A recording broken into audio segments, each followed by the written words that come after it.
Connect again. 31 minutes out.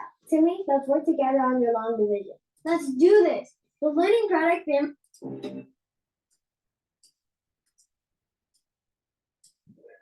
policies. There's a lot more momentum from the tech sector. There's a lot of excitement with AI. While obviously that still have to be worked out, we're no longer just anticipating or waiting for government stimulus to kick in. So I think that's where 2025 does feel a little different from 2024 and the last couple of years.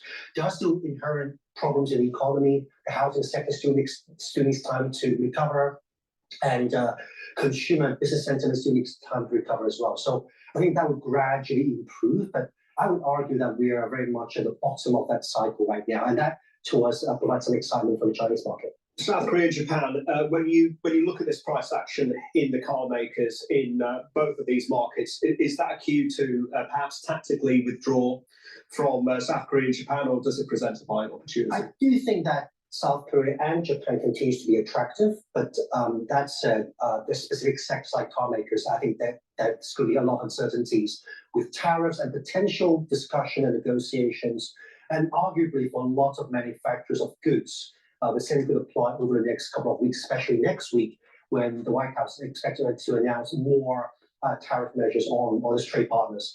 That said, I think some areas such as technology, or this hardware, despite, again, President Trump focusing on semiconductors, you can argue that the development of AI could continue to demand semiconductors and data centers equipment that could potentially counter some of the negative impact from tariff uncertainties.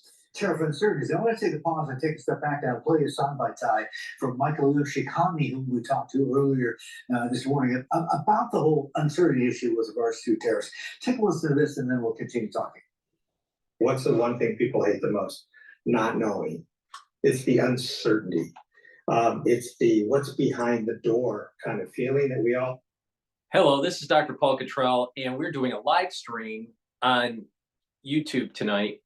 I'm also opening up the X Spaces for you to do a call-in if you would like. Please help support my work by making sure that you subscribe to all my channels. I have 4 channels on YouTube: Brighteon, Bitchute, and Rumble. It's very important that you subscribe to all those channels. I do get strikes on YouTube periodically, and it's important that you are able to see my live streams in different modalities.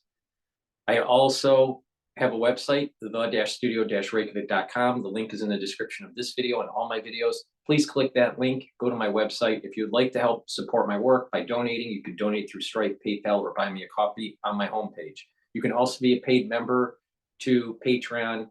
The link is in the description of this video. It's through the people that donate or are members to Patreon and or purchasing the products on my store that helps me do these videos for free. I cover international affairs, domestic news, and finance and economics, scientific endeavors, health and wellness. You get a lot of information. If you pay attention to what I have to say, you can make money in the market and also improve your health. So please go to my store, the-studio-reykjavik.com. Help support my work with these different modalities. With that said, let me just plug one product before we go back to the news here. I have a health protocol, what I call the core, all right? And you can add stuff to it, but basically it works like this. Max 35 or max 14 to help boost up your innate immune system. C60 to soak up free radicals and reduce stress in the cell. Turmeric, ashwagandha, and lignans to bring down inflammation that will help the immune system, and Boomer Boost, which will speed up your metabolism and increase your energy levels. So let's talk about the first pillar of that core protocol. Max 14 or max 35. Take a teaspoon a day, swish it in your mouth, gargle, and then swallow. Gargle for maybe 20 seconds or so. If you're not feeling well, take a tablespoon or 2 a day until you go back to baseline, and then use a tablespoon. But it's important to take every day. I take this max 14 or max 35 every day, all right? I've been doing that for 5 years. So what this does is that it's improving your oral hygiene, it's improving your mucosal lining in your oral cavity and your oral pharynx, and improving the health of the epithelial lining. That's really important for your innate immune system. Please go to my store, the-studio-reykjavik.com, get the Max 14 or the Max 35, take it every day. Take a teaspoon a day. Again, if you're not feeling well, take a tablespoon or 2 a day. And structural nano silver soaps. Very high quality soaps. You can get it in charcoal tea tree or lemongrass. And you can also get it in lavender and in peppermint. Get a few bars for your household. Very high quality soaps made from structural nano silver. Help support my work and help support your health and wellness. Use discount 5 and you get $5 off. With that said, I want to go back to CNBC. And concerns about its China sales. Emily Tan has the details behind that story and joins us now. Good morning, Emily. Hi there, Shreya. Good to see you. And these are some environmental guidelines that are being put forward by the regulators, the NDRC, and that causing a lot of downside pressure in NVIDIA shares overnight, with Beijing introducing energy efficiency rules for the use of advanced Are you looking to chips. start your own? So this would effectively prevent some of the Chinese companies, if it is enforced, from buying NVIDIA's processors. This as the H20, which was approved by the U.S. government back in October 2023 for Chinese use, tailored to meet Washington's export controls. But with that, it fails to meet the new NDRC's new rules. The regulator also quietly discouraging tech giants from purchasing these chips. So names like Alibaba and Tencent. If you didn't know, NVIDIA generates something like $17 billion in sales from the Chinese market. And if enforced strictly, this would put a dent in its sales. So as I mentioned, Alibaba and Tencent had been stocking up and buying up all these chips following the recent DeepSeek moment. And we're going to be watching reaction in the market today, although we may not see a huge reaction in SMIC or Hua Hong Semi, but we could see the reaction in the TSMC and the Taiwan-backed chip stocks, given the weakness that we saw in NVIDIA shares last night. Martin, it's back to you. I want to go to live now. They're covering Trump's announcement in the Oval Office earlier today. Executive order today that's going to lead to tremendous growth in the automobile industry.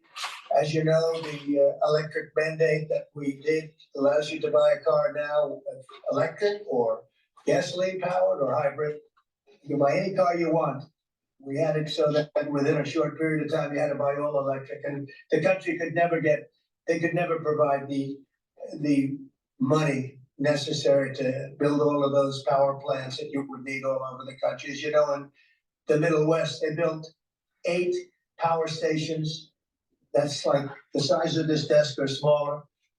And they ended up spending $9 billion on 8. And of the 8, 4 of them didn't work. And we're not doing that. So you can buy electric, or you can buy gasoline, or you can buy hybrid, or you can buy whatever you want to buy. And that's the way it should be. The market's going to determine that. And you're going to see prices going down, but it's going to go down specifically because they're going to buy what we're doing, incentivizing companies to, and even countries, but companies to come into America and build. And we're already setting records for new plants. I think the new plant number, the tally is just within a period of a few weeks. It's very large. I want to be accurate. It's very large. And I'd like to ask Will just to come and give some of the basics, and then I'll sign it. And it's off to the races. I think our automobile business will flourish like it's never flourished before. Yes, please, Will. Thank you, sir. As you stated, we've prepared for your attention a proclamation imposing a 25% tariff on foreign-made cars and light trucks. This is in addition to tariffs that are already in place on those goods. In addition to, as you said, spurring increased domestic manufacture of cars and trucks, we expect that these tariffs will result in over $100 billion of new annual revenue to the United States of America in tariff revenue. I think ultimately we could probably anywhere from $600 billion to $1 trillion will be taken in over the relatively short-term period, meaning a year from now, but starting right away. I think we'll go from 600 to $1 trillion within 2 years. And I think we'll be right from the beginning, we're gonna be at a very high number, right from the beginning. And right from the beginning, you're gonna have a lot of construction jobs, but you're also gonna have a lot of automobile jobs. So this is very exciting, but it's also exciting because of what's happening with other aspects. We're gonna be doing tariffs on pharmaceuticals in order to bring our pharmaceutical industry back. We don't make anything here in terms of drugs, medical drugs, different types of drugs that you need, medicines. It's in other countries, largely made in China, a lot of it made in Ireland. Ireland was very smart. We love Ireland. But we're gonna have that. We're gonna have lumber. We're gonna free up some of our land. And you'll be able to make a lot of other standards like fire cuts. If Los Angeles had fire cuts, which they didn't have, that's a gap of half a football field between areas. You wouldn't have had the fires. They would have been contained. But you have fire cuts. And by the way, you sell that wood for a lot of money, a lot of profit. It's made from that. But we're going to be doing lumber. We're freeing up our land so that we don't have to use outside sources of lumber. Energy, we're doing fantastically well at. You know, the energy prices have been coming down rapidly as we increase supply, and we've already done that. We have Chris and Doug are doing a fantastic job on that. That's Department of Energy and Department of Interior. And they're working together hand in hand because Interior has the land and Energy has the ability to do the drilling and do what they have to do. Our coal areas are going to be opened up for clean, beautiful coal. Germany's opening up many coal plants now. You know, they tried the wind and it didn't work. They almost went out of business. They almost went bankrupt. They tried wind, which is a disaster. It's just too expensive and it doesn't look good, kills all the birds, a lot of problems. But Germany is now building a lot of coal plants. China is building one a week. Think of that. And they're using coal, which is very powerful. Coal is a very powerful energy. And we're opening up our coal mines again. And we're going to do, I call it beautiful, clean coal. The technology is so good now that coal can give you tremendous power at the same time. It can be very clean. But we're also obviously doing oil and gas and various other things. You can do pretty much whatever you want. We don't like the wind because we think it ruins the landscapes, the plains, ruins them. And it's got a lot of problems. It's also by far the most expensive energy. It looks horrible in the oceans. It's dangerous in the oceans in terms of navigation. And if you look at what's happening with whales, you know, in one area, they lost 2 whales, like in 20 years, washed ashore. And this year they had 17 wash ashore. So there's something happened out there. There's something driving the whales a little bit loco, but they lost 2 in 20 years. And now they lost 17 in a short period of time. So it's something wrong out there. So this is very exciting. This is going to lead to the construction of a lot of plants, and in this case, auto plants. And you're gonna see numbers like you haven't seen, both in terms of employment. It takes a little while. You're gonna have great construction numbers initially, and then ultimately you're gonna have a lot of people making a lot of cars. And one other thing, we have the Speaker of the House with us, who's doing a fantastic job. And where's Mike? And we're trying to get approved. Mike, thank you very much for being here. We're trying to get approved, if we can. If you borrow money to buy a car, you're allowed to deduct interest payments for purposes of income tax, but only if the car is made in America. So if the car is made in America, you get a loan. That's a great idea. Deduct the interest. That's a big saving. A lot of people in that part of the world, in terms of buying cars, a lot of them don't think in terms of deductions.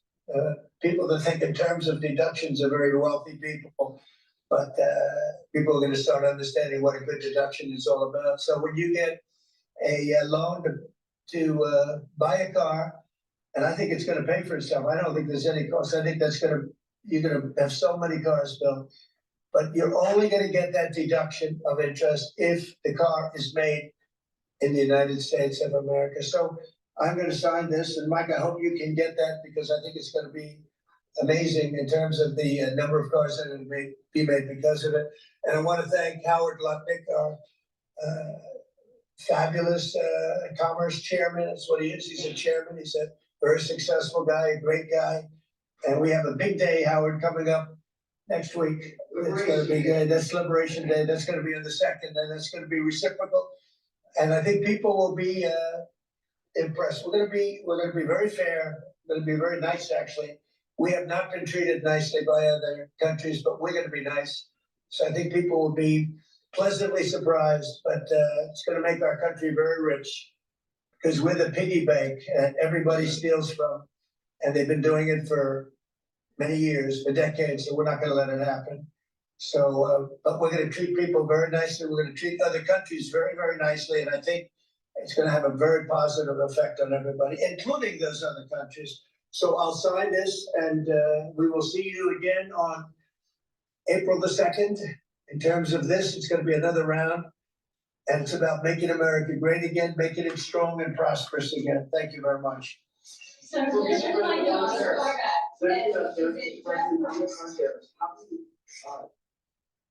Okay, so President Trump there signing this 25% import tariff on foreign-made cars. We're going to get at this. We're going to get to some of the Q&A from the president a little bit later on. He not only took questions, of course, about some of these tariffs, but also.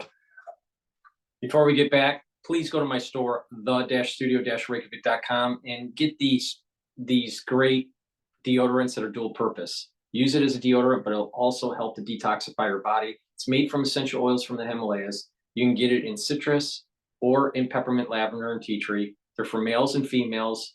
It's a dual purpose product. Please go to my store, the-studio-reykjavik.com. It has no aluminum. These bars have no aluminum.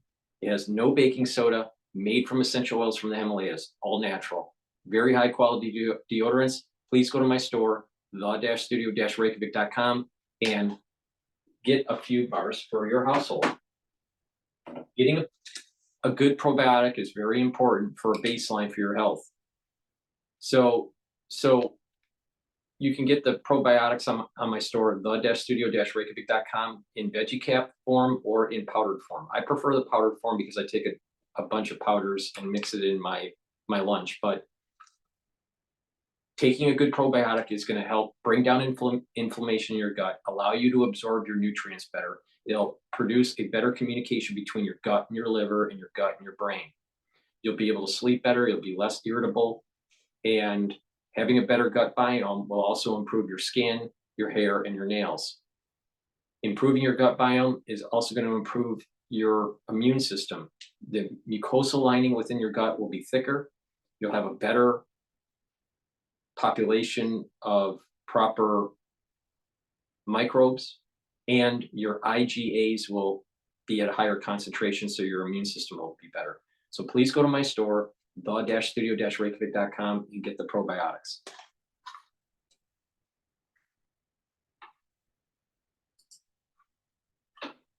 There's really three groups that are going to be happy for these tariffs, and particularly the auto tariffs. First are domestic producers, because with tariffs they get a lot of competition eliminated.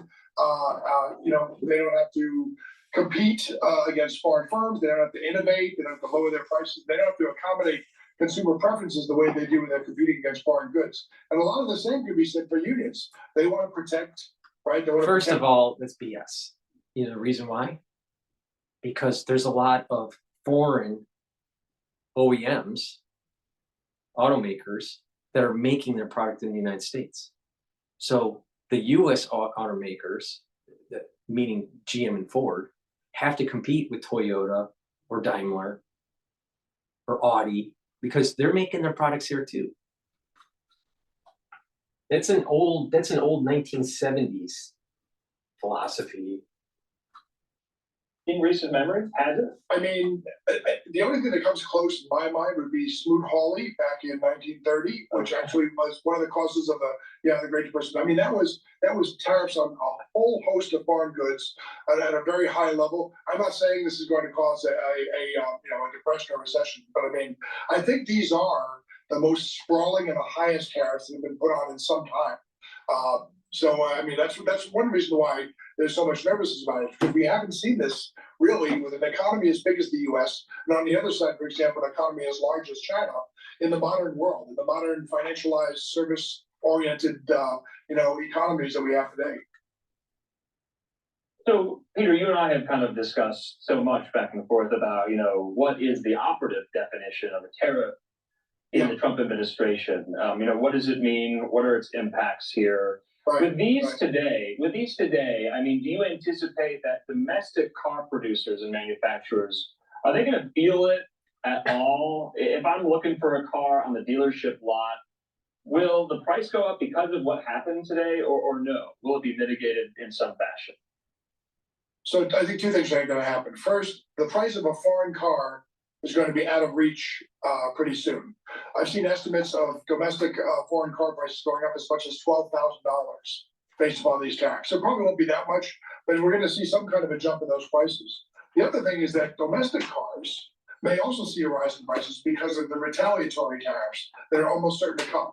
I mean, just earlier I was watching some headlines go by, and the Premier of Ontario said that their goal now is to inflict maximum pain trade-wise on the U.S. So, the U.S. gets a lot of car parts from Canada, a lot of the inputs that go into making cars. So maybe the end price won't rise, but the cost of producing a car, the cost of the inputs is likely to go up, and that will eventually mean higher sticker prices. So I think there's going to be a very small window for prices to maybe stay where they are, but we're going to see, the longer this goes on for, the more likely we're going to see higher prices and some other knock-on effects, some of which we can't even anticipate at this time. Okay, but if you're GM and Stellantis and Ford here, and you hear this announcement today, how is that going to change their bottom line? So all of those stocks are down 4 to 6% right now on the anticipated retaliatory tariffs. They might see a brief burst of activity because there are some consumers out there who said, well, I was going to buy a Toyota, but instead I'm going to buy some other domestically made car. But I think that, with the kind of language we're hearing coming out of some of our trading partners, they're going to immediately slap tariffs on U.S. U.S. autos that are being exported, and on any car parts that they're exporting to the U.S. So the retaliation always comes swift. There's never been a trade war in the history of the world where you haven't had retaliation. It always goes two ways. The question is, how long does it go on for? And does the U.S. have as big an economy as, do we have as big a diversified economy that we need to sort of ride out the waves in the short term? Yeah, I wanted to ask, this is kind of a rhetorical question, but are trade wars ever won? Is that too open-ended? I don't know. Yeah, to some extent, I guess it turns out that Trump can extract terms as a result of these tariffs. I guess you would say that, but for consumers, no, you're going to suffer in terms of price. You're going to suffer in terms of choice, and I tend to think that the best market is that which is the less fettered, and that people trade voluntarily, but to the extent that one party believes that a trade deficit represents a theft, and they want to sort of rig the market and say, I want this country to buy more or to pay higher prices, I guess that's a win in a political sense, but economically, there's a lot of deadweight loss. There's a lot of opportunity cost. So I would say politically, yes, economically, no. So from the Trump administration, this is their view that this move today would essentially shore up domestic production of cars here. That car manufacturers here would just make more cars now. Now that is a long-term project. You don't see that overnight here. You have to shift production. You heard President Trump all the time saying that with these actions, we're going to see production move back to the United States. It doesn't happen overnight here, but do you anticipate we could see some of that? Are the intended effects going to be borne out? So this whole idea of moving manufacturing and heavy industry back to the U.S., this is a multi-generational thing if it happens. Yes, there are some companies that are going to move certain types of manufacturing back to the U.S. We've seen some of that already. It's going to be that kind of manufacturing which is not very labor dependent because labor costs are very different. That's a major difference between producing here and the rest of the world. Some of it will come back, but this idea that we're suddenly going to have all these huge manufacturing plants in Vietnam moving to Ohio again, that's very unlikely. There's two ways to look at this, right? The first is that trade's voluntary, and so what if the U.S. buys $1 trillion worth of goods from China and we only sell $900 billion to them? A trade deficit is simply a result of different stages of development and different specialization and all that. That's one way to look at it. The other is that difference is a theft and needs to be remedied. And that's certainly the way the Trump administration looks at it. But I mean, if you think about your own relationship with a grocery store, right? I mean, I have a 100% trade deficit. I only buy from them, right? I've never sold anything in the supermarket, Right. but my current account is full of food. So, I mean, it's very different views. So Trump has already placed, just to kind of go through the Trump tariff regime. We'll That's call an that. idiotic way of looking at it, because the thing is that it's not talking about economic clustering, and you're looking at an individual purchase versus the whole country at a nationwide level. And when you move your manufacturing to another country at a low cost, what's going to happen is that you're going to lose innovation, and you're going to lose that economic clustering that industry allows to happen to build a middle class. So his example is idiotic. Please go to my store, the-studio-reykjavik.com. Get the magnesium and zinc. This is going to help to boost up your immune system. Also get vitamin C plus magnesium. This will boost up your immune system. If you're not feeling well, take a double dose, drink it with filtered water. For the zinc, if you're going to be taking a double dose because you're not feeling well, take it in the morning, 1 dose in the morning and another dose in the evening. With vitamin C, you can take the double dose together. Make sure you drink with filtered water. You can stack these together, perfect way to boost up your immune system. Use discount 5 and you get $5 off. Another great thing that I have are structural nanosilver drops and lozenges. The drops, you get 100 in each bag. You can get in cherry, honey and lemon, and also in blueberry. Now, these drops are made from structural nanosilver. Right when you have that irritation in your throat, take them right away. Have them available at work or at home, because you never know when you need them, especially during the allergy season or the cold season. The allergy season is coming up. The lozenges are larger, and you get 21 in each bag. You can get it in Manuka honey and also in elderberry zinc. Very high quality. Right when you have that irritation, take the lozenges or the drops, get a few bags for your household, be prepared. Have some at work, have some at home. You never know when you need it. It's really important.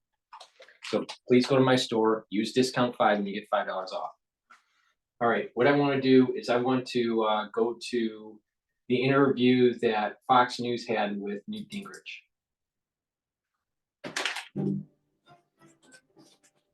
So support for President Trump is so high that even fake news CNN, our old friends over there, they can't ignore it. Earlier today, CNN senior data reporter enthusiastically explained that Americans who believe the country is on the right track is surging under President Trump. Take a look. Let's take a look at the percentage of the country who say that we're on the right track. It's actually a very high percentage when you compare it to some historical numbers. What are we talking about? According to Maris, 45% say that we're on the right track. That's the second highest that Maris has measured since 2009. How about NBC News? 44%. That's the highest since 2004. The bottom line is the percentage of Americans who say we're on the right track is through the roof. And if you were to compare it to when presidents have historically been reelected, of course, Trump is not constitutionally eligible to run for reelection, but I think it sort of puts it in perspective. 42% of the country says the country is on the right track when the incumbent party is reelected. And also keep in mind, back when Kamala Harris lost, the Democrats were turned out of power, only about 27 to 28% of the country said the country's on the right track. The bottom line is right now, a much higher percentage of the country says we're on the right track. In case you miss it, up high, that's high. Anyways, no surprise Americans are feeling this way. President Trump continues to deliver for you, the American people. Just take a look at all of these new investments, the U.S. That have come into the U.S. since Donald Trump took office. This is a massive amount. And according to a new report, India now considering slashing their tariffs on $23 billion worth of U.S. imports to save itself from Donald Trump's reciprocal tariffs expected to start on April the 2nd. Here now with reaction, Fox News contributor, former Speaker of the House, Newt Gingrich. I'm going to put that scroll up again. Hyundai, Apple, NVIDIA, SoftBank, the Taiwan Semiconductor, Johnson & Johnson, Eli Lilly, Merck, and you've got foreign country investments. It's over $3 trillion, Mr. Speaker. $3 trillion. Is it not all because Donald Trump negotiated by using the threat of tariffs? Are people that dumb that they don't understand this man after 10 years? Well, people on the left are committed to a different world, so they can't understand him. Everybody else does understand him, and that's why he has so much support. Remember, it's a combination of two big things. One, the tariffs will make it more expensive to manufacture outside the United States and less expensive to manufacture inside the United States. And two, if we get the one big beautiful bill that President Trump and Speaker Johnson have been working towards, and which now Senate Majority Leader Thune agrees on, if we get that tax cut, the deregulation, the energy bill, all those things would get done in May or at the latest early June, then you've got a double whammy. You have, it's going to be much less expensive to build in the U.S. You're going to get to keep more of your money if you build in the U.S. I mean, they've made some proposals which go all the way back to January 20th. They're saying retroactively, they want to give you, for example, 100% deductibility if you build a factory. And we've never had that bias in favor of manufacturing before. And there are a series of those things coming down the road, all of them designed to create jobs in America and to increase the supply so much that if you combine that with cuts in government spending and elimination of waste, you're almost certainly going to see a significant drop in inflation. And then the president, the majority of these tax cuts that hopefully will be made permanent, which I think should be part of any bill, and then no tax on tips, Social Security, or overtime, and factor in energy dominance.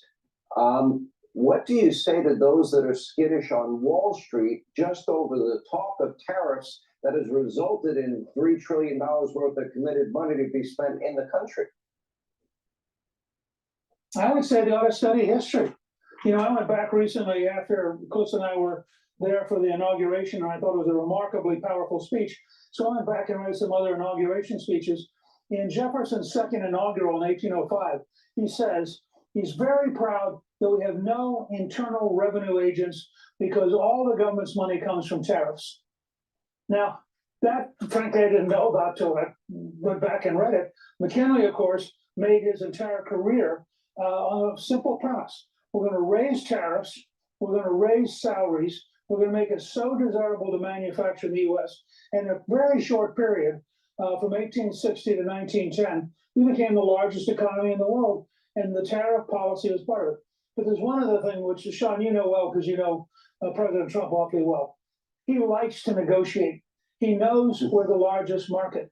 He knows in one-on-one negotiations, he has all the cards. And so tariffs for him are a remarkably useful tool to get people to think differently about what they were about to do. And we're seeing that happen everywhere.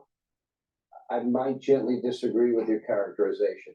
Likes to negotiate, he never stops negotiating. And that seems to be the piece of the puzzle that people that don't like him don't ever want to understand. They don't want to understand him. You know, the only comparisons I ever hear historically is Smoot-Hawley, it's not going to work out, Great Depression. And I'm like, do you not see what's happening? That's $3 trillion is a lot of money because one president threatened tariffs.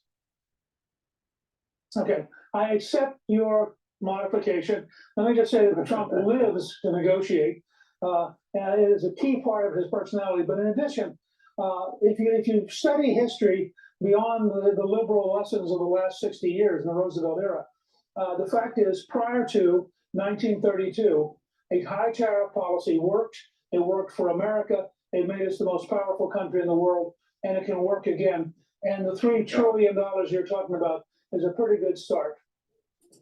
I hope people will listen to the last speaker of the House. We need the tariffs to bring back manufacturing so our economic clustering will be better.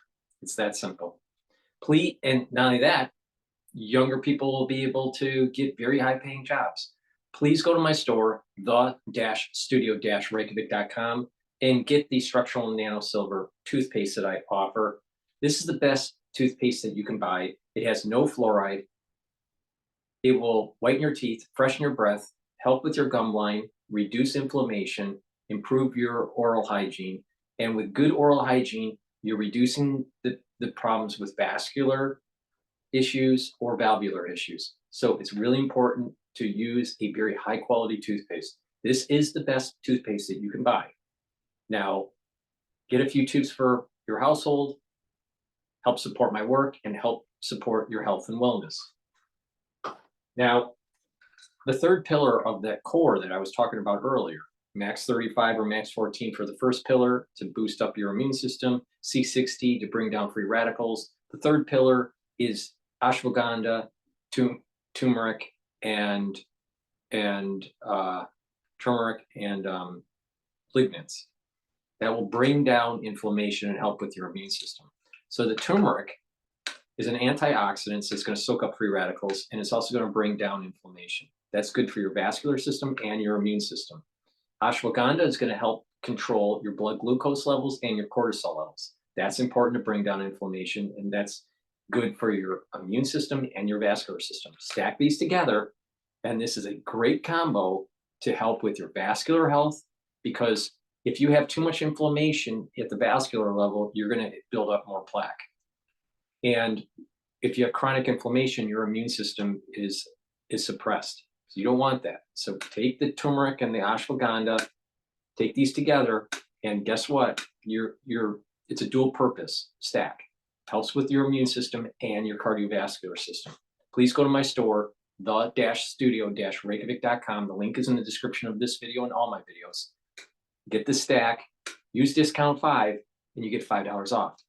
I have X spaces open if you would like to ask a question live about what's going on in the news or give me your opinion. This is an interactive show. Please go to the X spaces and ask questions.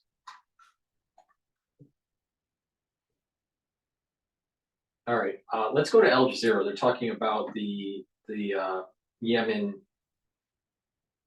chat week.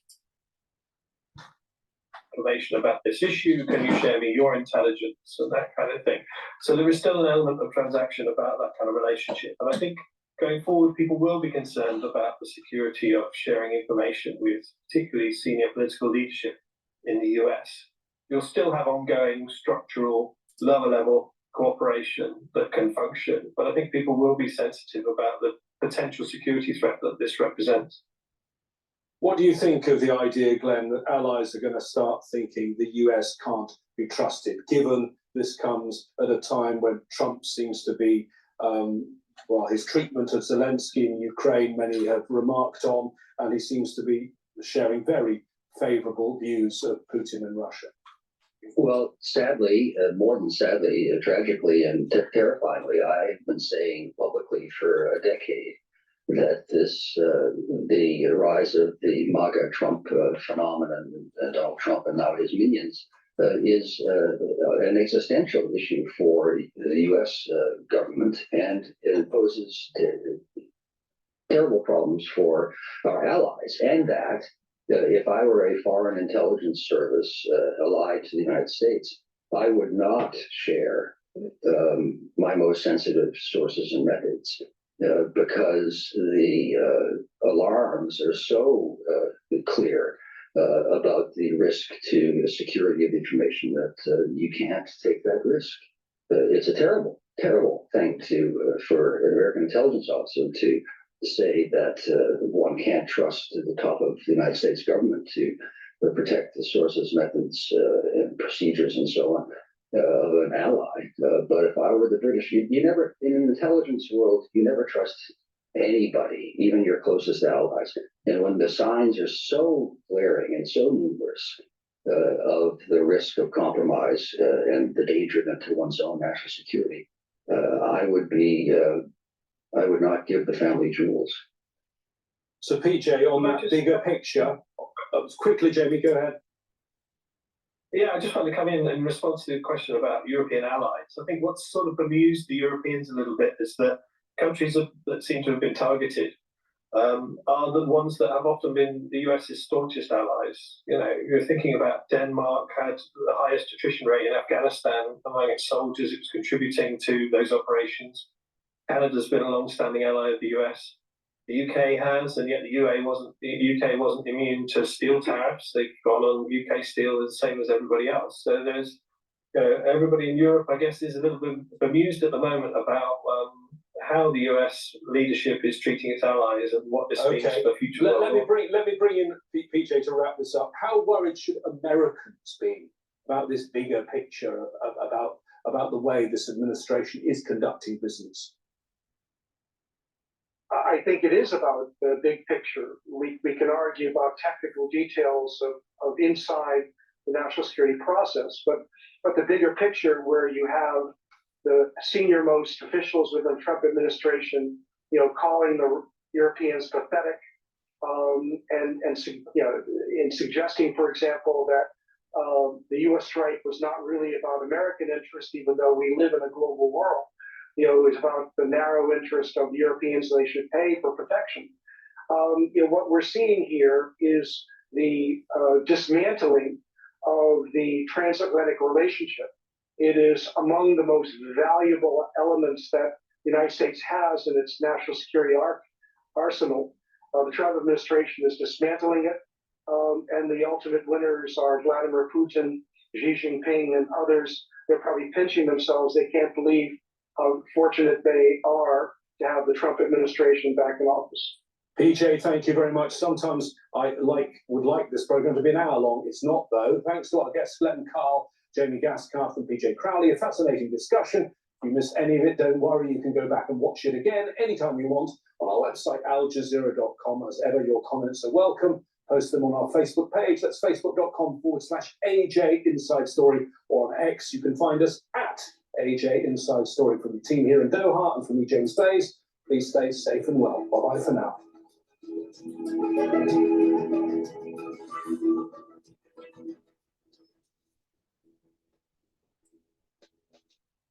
All right, what I'd like to do is probably Atlantic Editor-in-Chief calls Trump administration's response to signal debacle. All right, that's too long. That's 19 minutes. I don't want to go through that.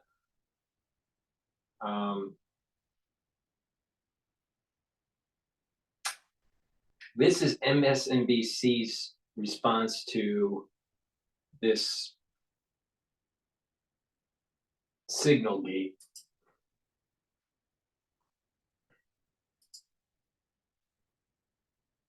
So you have seen spin from all sorts of people, from every administration, trying to explain things that are controversial.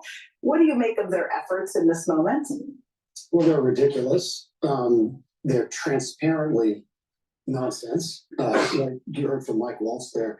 Oh, do you ever have somebody's name in your phone and another person's phone number? What's he even talking about? He also said that he wants Elon Musk to look into the best tech experts to help. It's like, let me explain to you how Signal works. You have to hand enter each person in to form a group chat. But anyway, continue. And they're trying to make this distinction: attack plan, war plan, also ridiculous.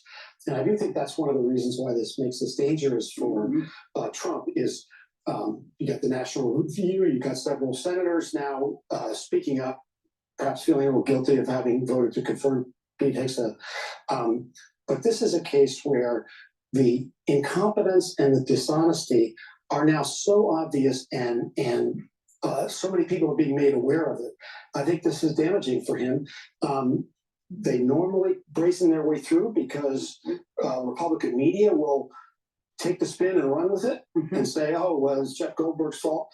But I think that's not sufficient now. And Donald Trump himself, for all his blustering about the press, he follows the mainstream media. And I think he has a sense of when he's being embarrassed. And I think he knows he's being embarrassed right now. I think that's pretty clear because he's trying to kind of move away from this. He did do a podcast this morning. I think it was this morning. I just want to play that because I want to get your thoughts on that. It's very consistent with what you just said. It's something that is not a big deal, other than you want to find out who did it and how they did it, because you don't want to happen, in the future. You can have that happen. Now, we don't really know how they did it and who did it, but all the reporting suggests that his focus is really on this. How did Jeffrey Goldberg get on there? And did Michael Waltz have his contact in his phone? That is not an important issue. I mean, I do wonder about that, but the important question any president, as I said earlier, would be asking, I think, is why is my national security team having these sensitive conversations? What does Trump's answer tell you? Well, Donald Trump cares exclusively about himself. And so the idea that there was a risk associated with the way this went down, and that there was a danger that our pilots could get shot down, that kind of thing. That doesn't really register with him. What registers with him is bad press and things that hurt Donald Trump. And I think this spin by MSNBC is completely biased. There is no possible way that our pilots would have been shot down because of that conversation on Signal. No possible way. First, it's encrypted. So the only way that that would have been able to get out to the Houthis is that if someone in the group passed it on to them. That's the only way. And that group is either 19 people or 29 people. I don't remember the actual number. I remember seeing a 9 on the report, but I'm not sure if it was a 1-9 or a 2-9. So either 19 people or 29 people were in that group. I think it was 19. All right.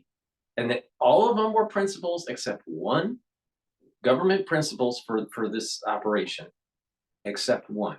And that was the Atlantic reporter by accident. All right. There is no way that this particular operation was compromised. Where's the proof that it was compromised? Where information would have gone to the Houthis? There is no evidence of that. So they're making statements. They don't even. Now, I'd like to know, how did that reporter get on the list? Because it's a government issued phone or device, and government approved for communication app. No, but they'll try to spin it, where it was Trump's fault. Haggard there, and I think he knows he's and his team have really stepped in it. He also typically gets support from the right-wing media. It's not universal right now. We'll see what happens. Well, let me get this straight. And the liberal biased media wasn't supporting Biden and his decline, his obvious mental decline.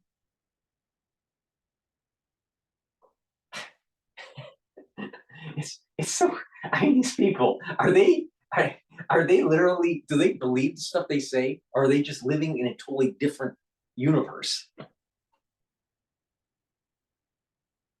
I mean, they must not believe what they're actually saying if they're living in our universe. But if they're living in a different universe, maybe they're just an alternate reality. But I mean, how could she make that statement? Well, the conservative media is supporting Trump, and the liberal biased media was supporting a almost brain dead president, aka Biden, and trying to convince the American public that Harris was really winning in the polls, and that she was really an intelligent individual, and that Biden had all of his cognitive function. Both are BS. Downplaying it too, so I think it's interesting. Maybe he manually put a phone number in, and it was the wrong phone number. And happened to be that journalist. The outrage from the left over a reporter accidentally being added, a one-off, one-time, minor accident. Yeah, he read some things he probably shouldn't have. It was an accident. Accidents happen when you're taking action. They're trying real hard there. What do you think? Well, they are, as they usually do, manning the battle stations, but they're really undercut when you see the National Review saying Pete Hicks thought it get fired. The Wall Street Journal editorial page also chastised the administration today. So I think they look a little silly trying to do that. And they're also not addressing, as you indicated earlier, the real threat, which is that they're exchanging classified information on a commercial app. And it is the kind of thing that I can't imagine any other White House that. But it's approved. It's government approved app to use for communication. on government issued devices. The bigger question is, how did that reporter get on the list? According to Waltz, it looked like the actual name wasn't the name of the reporter. It was his phone number. So how did that happen?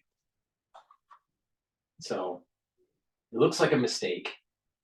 But to say it was classified, he doesn't know if it was classified or not. Pete Hegseth has authority to classify. So if he wanted to get on the phone and call CNN while the operation was happening and say, CNN, our planes are over Yemen and they're about ready to do their strike, and it's an F-16 and Warhawk, and whatever. All right, and this type of munitions that we're going to use, and it's going to strike in about 5 minutes. He can do that, and it's totally legal. You know why? Because he can make a decision if it's classified or not. Covered, apart from Trump's, because they are uniquely, especially in the second term, uniquely incompetent. But George W. Bush, George H.W. Bush, Ronald Reagan, no, this would never happen. You know why it would never happen? Because they didn't have the technology. They didn't have apps. Last time I looked, George Bush Sr. or Jr., there weren't apps on a cell phone.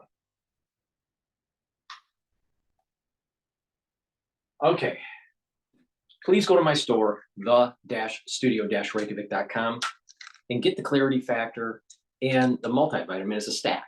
Let me tell you why. Okay, this is a great way to start on your journey of health and wellness and proper supplementation. Clarity Factor is going to get rid of that brain fog. It's going to allow your neurons to fire better, and with neurons firing better and you being able to think clearly, you're going to help support your memory, building up your memory. And when those neurons are firing, you're going to have better neuroplasticity. You're going to have a positive neuroplasticity is what I call it. And that means that you'll be able to think faster. You're going to have better memory. And not just that, with just a better cognitive function and you're reducing stress, you'll actually sleep better. So it's really important to improve your neural function and support your memory by taking Clarity Factor. And this gets rid of that brain fog. Take this once a day or twice a day. Some people take it in the morning and mid-afternoon. Some people just take it in the mid-afternoon. It's up to you. But this is a great way to focus on work, on school, and even if you're retired, to just keep those neurons firing and focused. Gets rid of that brain fog. Drink it with filtered water. Make sure all the water that you drink is filtered. Take the Clarity Factor and improve your neural health. And you need a good multivitamin that's easy to digest. The multivitamin that I offer on my store, the-studio-reykjavik.com, is easy to digest. It has a great base of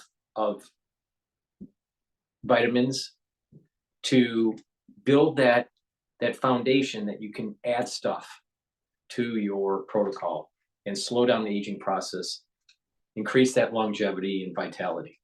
All right, so take this multivitamin. Multivitamins and minerals are really important as cofactors for enzymatic activity. When you have the proper concentrations of these cofactors, your cells will perform better. So please take this multivitamin every day as a foundation, and a great stack would be the multivitamin and the Clarity Factor.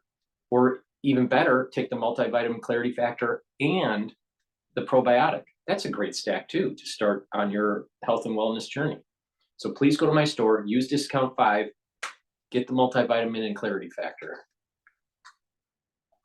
All right. Let's go to CNBC right now. So the one thing that President Trump said that doesn't happen in the automotive space is quickly.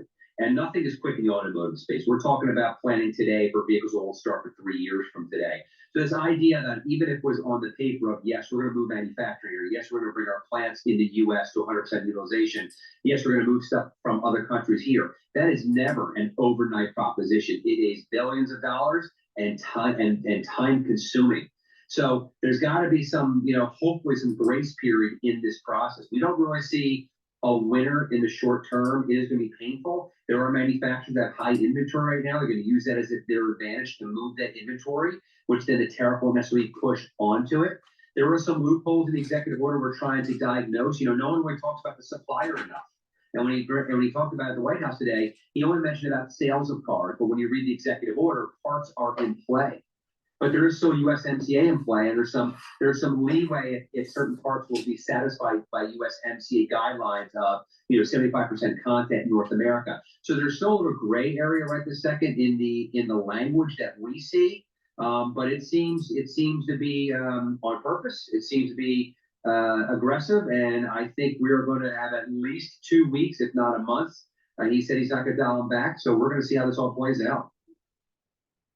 Right, I'm looking at a chart, and I know we can bring that up just for context to our viewers. Vehicle imports as a percentage of sales in the US in 2019 stood at 53%. In 2024, stood at 53.4%. So it's not like it's changing a whole lot. Like there is a certain market for certain products, certain car makers, and the mix has not changed much in the last 5 years, 6 years actually.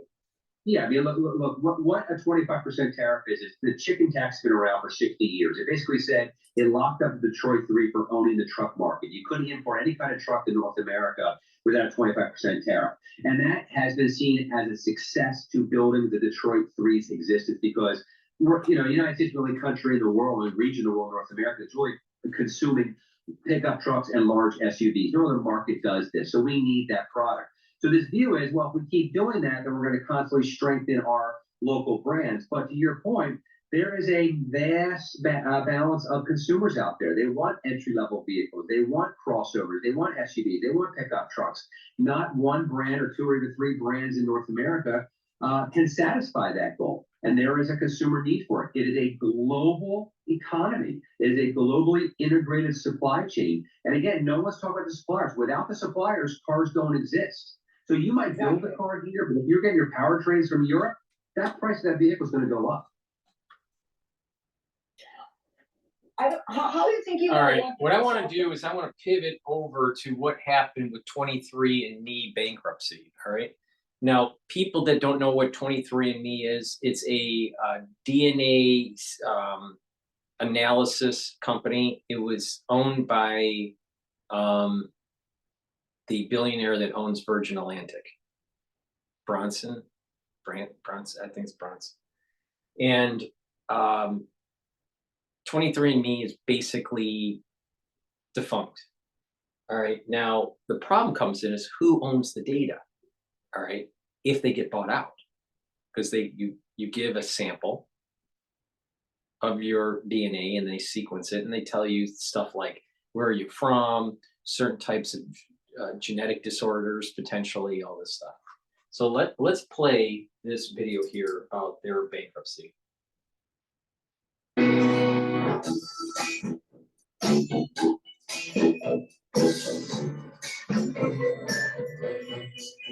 Well, there are a lot of questions about data privacy after the company 23andMe filed for bankruptcy, the company known for its saliva-based DNA testing kits. Millions of customers have used the service, hoping to learn more about their ancestry. And tonight, Attorney General of Georgia, Chris Carr, is warning us that data could be sold or even transferred.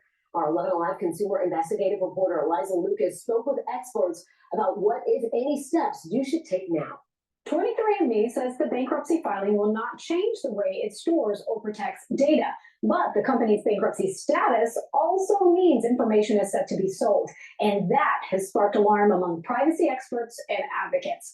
So we asked Jessica Roberts, a professor of law, artificial intelligence, and data science at the Emory University School of Law, to weigh in. Even though 23andMe assures everyone that it's going to keep its privacy policy and terms of service intact, There are unilateral amendment clauses that allow companies to change their terms without asking or even sometimes notifying their customers. And so once that data gets transferred to a different company, then that company could take it upon itself to shift the terms, and users might find their.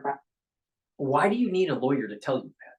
That is basic business law that you can get, oh, by the way, on ChatGPT. You don't need a fucking lawyer to tell you that. If you're giving your data to a company and they go bankrupt and someone buys them, guess who owns the property, the data? Not you. You never owned it. It's the company. So the CCP can fucking buy it, and guess what? Now they got your DNA. Wonderful. This is the reason why you should have never played around with the DNA, these DNA things for, well, where are you from, your ancestry and all that. That was just the little teaser to get you to get into the system. Now, genetic sequencing for diseases, because you actually have an ailment and you need to try to figure out what the problem is, that's important, all right? But there is a serious issue in terms of you don't own the data when they sequence it. You don't. You give a sample and they sequence, you don't own the data. Now, there are millions of people through 23andMe where their DNA could potentially be used for bioweapon purposes.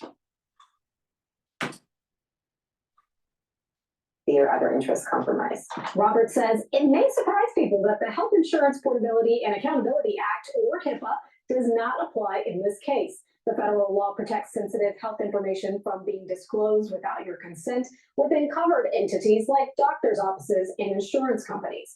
While some states do have their own data privacy laws, Robert says those can vary. And right now, attorneys general from California to Florida are issuing consumer alerts, encouraging 23andMe users to proactively protect their data by deleting your account. The process is easy. Go to your profile, then settings, and scroll all the way down to 23andMe. There you can request your data be deleted. You can also request your test sample be destroyed or revoke permission for your genetic data to be used for research. Robert says the situation is ultimately a reminder to be wary. Many health technology companies, not just consumer genetics companies, have this ability to change their terms of service and their privacy policies on a whim.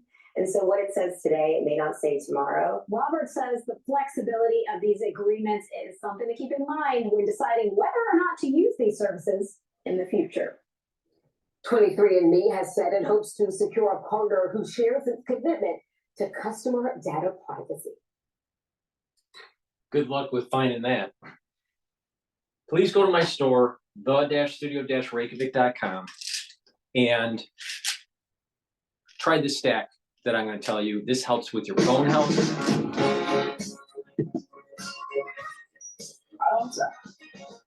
Sorry about that interruption.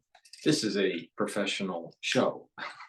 Please go to my store, the-studio-reykjavik.com, and do this stack that I'm going to show you. This helps with bone health and cardiovascular health. Taking D3 is going to help you absorb calcium. It also is a very important gene expression cofactor for proper gene expression. And D3 helps to get rid of cells that need to go into apoptosis. D3 stacks really well with K2, the MK7 molecule that helps with cardiovascular health, and it will help with bone health. For the cardiovascular stack, what it will do is it's going to reduce the amount of calcium that's deposited around plaque, and also over time slowly pull some of that calcium deposits out from that plaque formation. So taking this regularly is going to help with your cardiovascular health. But if you're taking calcium as a supplement or drinking milk and you're doing resistance training and taking D3 and K2 together, you're going to help to build more dense bone. Really important, especially for people that are older, males and females. So do resistance training, take the take the K2 and the D3 together, and that's going to help with your bone density, but also your cardiovascular health. To add to the cardiovascular health stack, take the nattokinase. That's fibrinolytic, so it's going to break up clots, but also nattokinase will help to bring down LDL levels and increase your HDL levels. That means that your total cholesterol is going to improve. And what that means is that if you have less LDL gets oxidized, and less oxidized LDL less LDL will mean less plaque formation. So by taking nattokinase, having a proper diet, a proper exercise, stacking with the proper supplementation, you're reducing the chances of building up plaque. All right, so please go to my store, the-studio-reykjavik.com, get the D3, the K2, and the nattokinase. This is a stack. It's a multi-purpose stack where it's going to help with your bone density and your cardiovascular health. Now, a lot of people don't know that if you have a lot of blockage, you get turbulent flow of your blood and leads to clot formation. So this is going to help you by breaking up those clots because it's fibrinolytic. So please go to my store, the-studio-reykjavik.com, get the D3, get the K2, MK7 molecule, and the nattokinase. Stack them together, use discount 5, and you're helping your cardiovascular health and your bone health. All right, let's go back to live now. House Intelligence, he said today, we should be so lucky we're not mourning dead pilots. Is that overwrought? Is that hyperbolic? Or would you make the same assertion? Yeah. Well, I would say that there's a military value, and that's a little bit hyperbolic, a little bit overwrought, but that is the end state of this is if they get it, if they take defensive action, and if it results in them hitting an aircraft, yes, that would be the end state. But now, with that said, a couple things. Number one, that is not top secret information. It's not top secret information. Pete Hegseth can classify it as secret or not. It's up to him. And same thing with the president. And oh, by the way,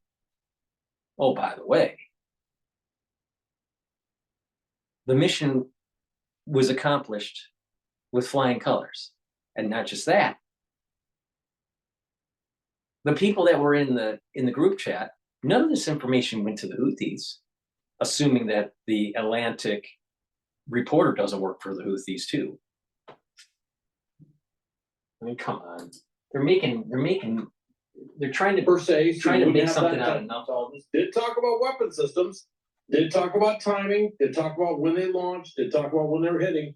So that was out there. So there is things that I would say from an intelligence standpoint as all right, let's read let's read this, okay?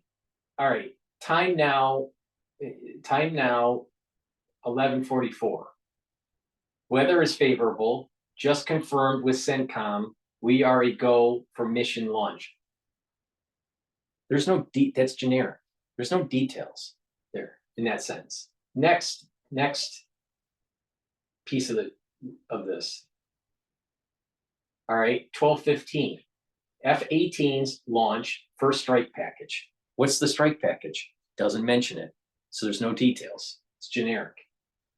13:45. Trigger-based F-18 first strike window starts. Target terrorists is at his known location, should be on time. Doesn't state the GPS. So it's generic. Also, strike drones launch MQ-9s. Generic. Doesn't give details. 11:10. More F-18s launch. Second strike package. What's the strike package? Doesn't say. Not enough detail. It's generic. This is what they mean. It's not the war plan. The war plan would say how many munitions, what were the targets, what were the GPSs. Doesn't say any of that bullshit. 14:15. Strike drones on target. This is what were the targets? Doesn't state.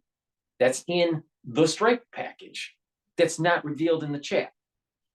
This is when the first bombs will definitely drop, pending earlier trigger-based targets. It's generic. So when they say that the war plan or the strike package wasn't revealed, that's a true statement. Everything that's in here is generic. And then the last statement was 1536, F-18 second strike starts. Also first sea-based Tomahawks launched. Okay, where? Which ship? How many? Doesn't state it. The strike package would have that. They know what that is. They didn't reveal anything. It was all generic. And so you got the mainstream media making something out of nothing. You can read it for yourself. What's the details? Just because they say how many F-15s or F-18s, I mean, how many Tomahawks? How many ships? How many missiles? What are the GPS coordinates? Doesn't mention.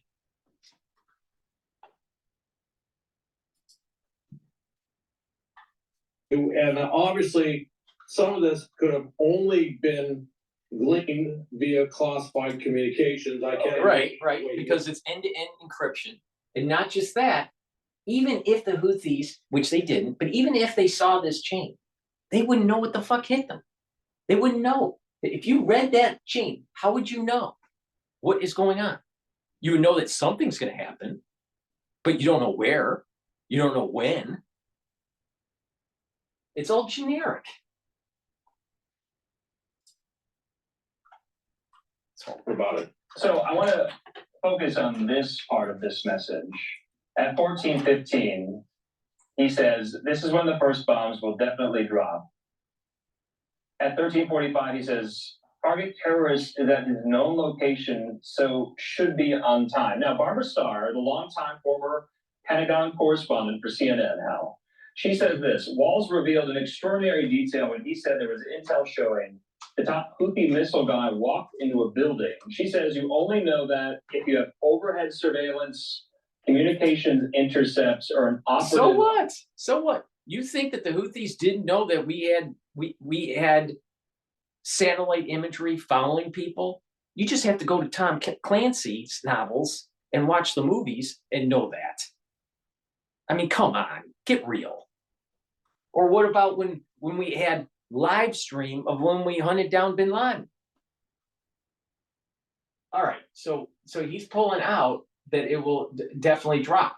So he's picking up the 14-15 strike drones on target. What target? What's the GPS? Doesn't say. This is when the first drones will definitely drop. When? Doesn't say. Pending earlier trigger-based targets. So it doesn't give you the details. So even if this was given to the Houthis, what the hell are they? By the time they read it in English, you really think that they're going to know what the hell is going to happen? Because even an American couldn't tell you, what exactly does this mean?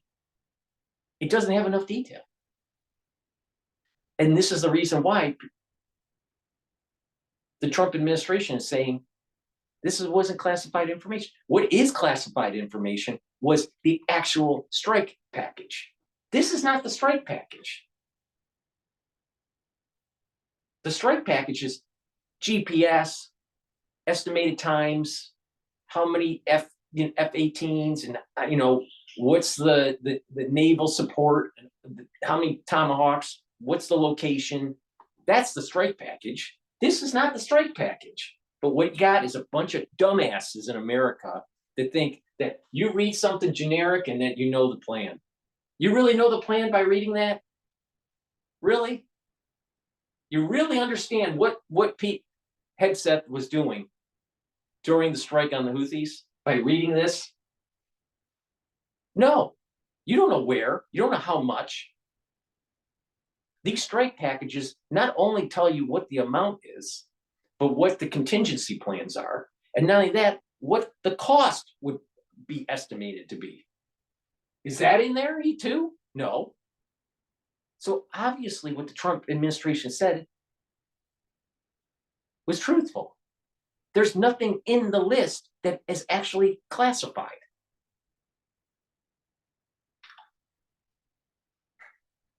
or even if it's unclassified, having enough granularity where your enemy would be able to know what's happening. Other than that, you're going to get bombed. But the Trump administration's been telegraphing that for a while. And of course, you have people that are mainstream media that aren't smart enough to dissect just 5 lines of that chat, like how I just did. It's very self-evident. And even this clown isn't even interpreting it right. Also, she says today, DNI Gabbard testified under oath that information about attack plans by the U.S. or its allies should be classified as top secret. Hegseth has said the contents of the messages, which included launch times and attack sequencing, was not classified. POTUS is now planning to ask Hegseth for a classification. Strike times that were generic.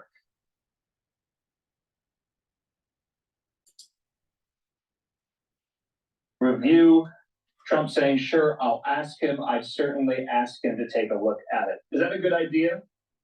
I think that's that's a very good idea. They should be looking at it. I think that's a pretty grave mistake in terms of operational security. That's putting potentially air crews, U.S. military personnel at risk, at higher risk. So that's pretty unambiguous that you don't put stuff like that out there, because this is an ongoing operation. Yeah, that would be kind of like saying, we got a special operations team on the ground and they're going out to take bad guys. Well, there's a special operations team on the ground. You don't let them know that they're out there. As we used to say, if you're running clandestine operations, it's kind of inferred that you want to keep them clandestine. Okay, and so that was a big mistake on his end to say that. But he does have that authority to declassify things, and that may eventually come up within the explanation. Now, I will say Tulsi Gabbard may have misspoke a little bit. The big war plans, and I just say this as someone, hey, I know the top secret, I don't know all of them, but I know that there are top secret war plans, all right? I know there's a lot of secret stuff. Everything I saw on there, with maybe Mike Waltz's comment about the girlfriend's house situation, that may have been from a top secret source, but everything else in there that was generic were what I would call secret level. Okay. At most, but I don't think everything needs to be top secret. That takes it up to a higher level. And by the way, and I would say some of those who are saying that this can only be said in the situation room or sensitive compartmented information facility or something like that. Again, I think they're over speaking the level of information and discourse there. That literally, everything I saw there, you could literally go into an office in the Pentagon that's not a SCIF and talk about that, because I've seen people do that all the time. They do it in government offices all the time. And that was the You just whole. make sure you're out of earshot. You try to And keep yourself that up. was the whole point of end-to-end encryption, so they can communicate on a government device using this approved app to do this communication. And that's what happened. Unfortunately, and no one knows exactly how this happened, was how did the Atlantic reporter get on the chat? No one really knows. We don't know if it was accidental or if there was some sort of nefarious activity that's going on. Who knows? But the thing is, there wasn't any top secret information that was leaked out to the Houthis, or even top secret information that was leaked out to even the reporter. This is generic information during an actual strike, military strike, but it's generic. There's no real strong detail. Do you think the reporter knew where the Houthis' girlfriend was? Which homestead she was living in, or what her domicile was? I'm sure he didn't. What information in there actually gives the GPS coordinates, the number of munitions that are going to be used, ordnance, and all of the strike plan details? Do you think the Pentagon actually says on 14/15 we're gonna issue a strike with F-18s but we're not gonna say what kind of munitions they're gonna use. Or what the GPS is. We're just gonna send the plane over to Yemen and just bomb anything. Use whatever you want. Laser beams, dummy bombs, smart bombs, whatever you want. That's not how a strike plan works. A strike plan is very exact, and they know to the dollar how much it's going to cost.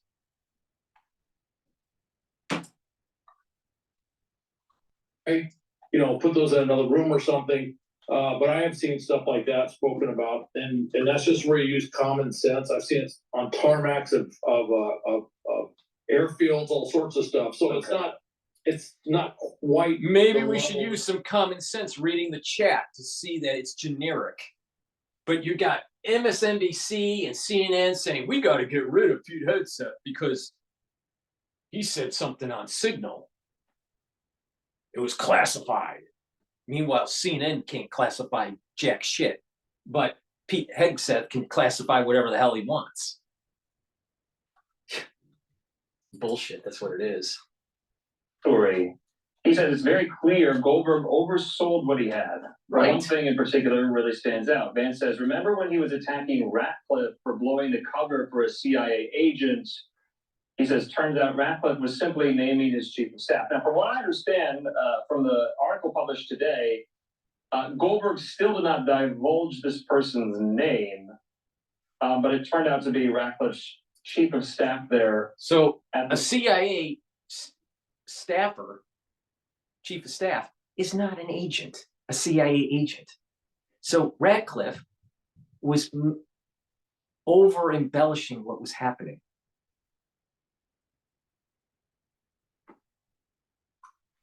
I'm not Radcliffe.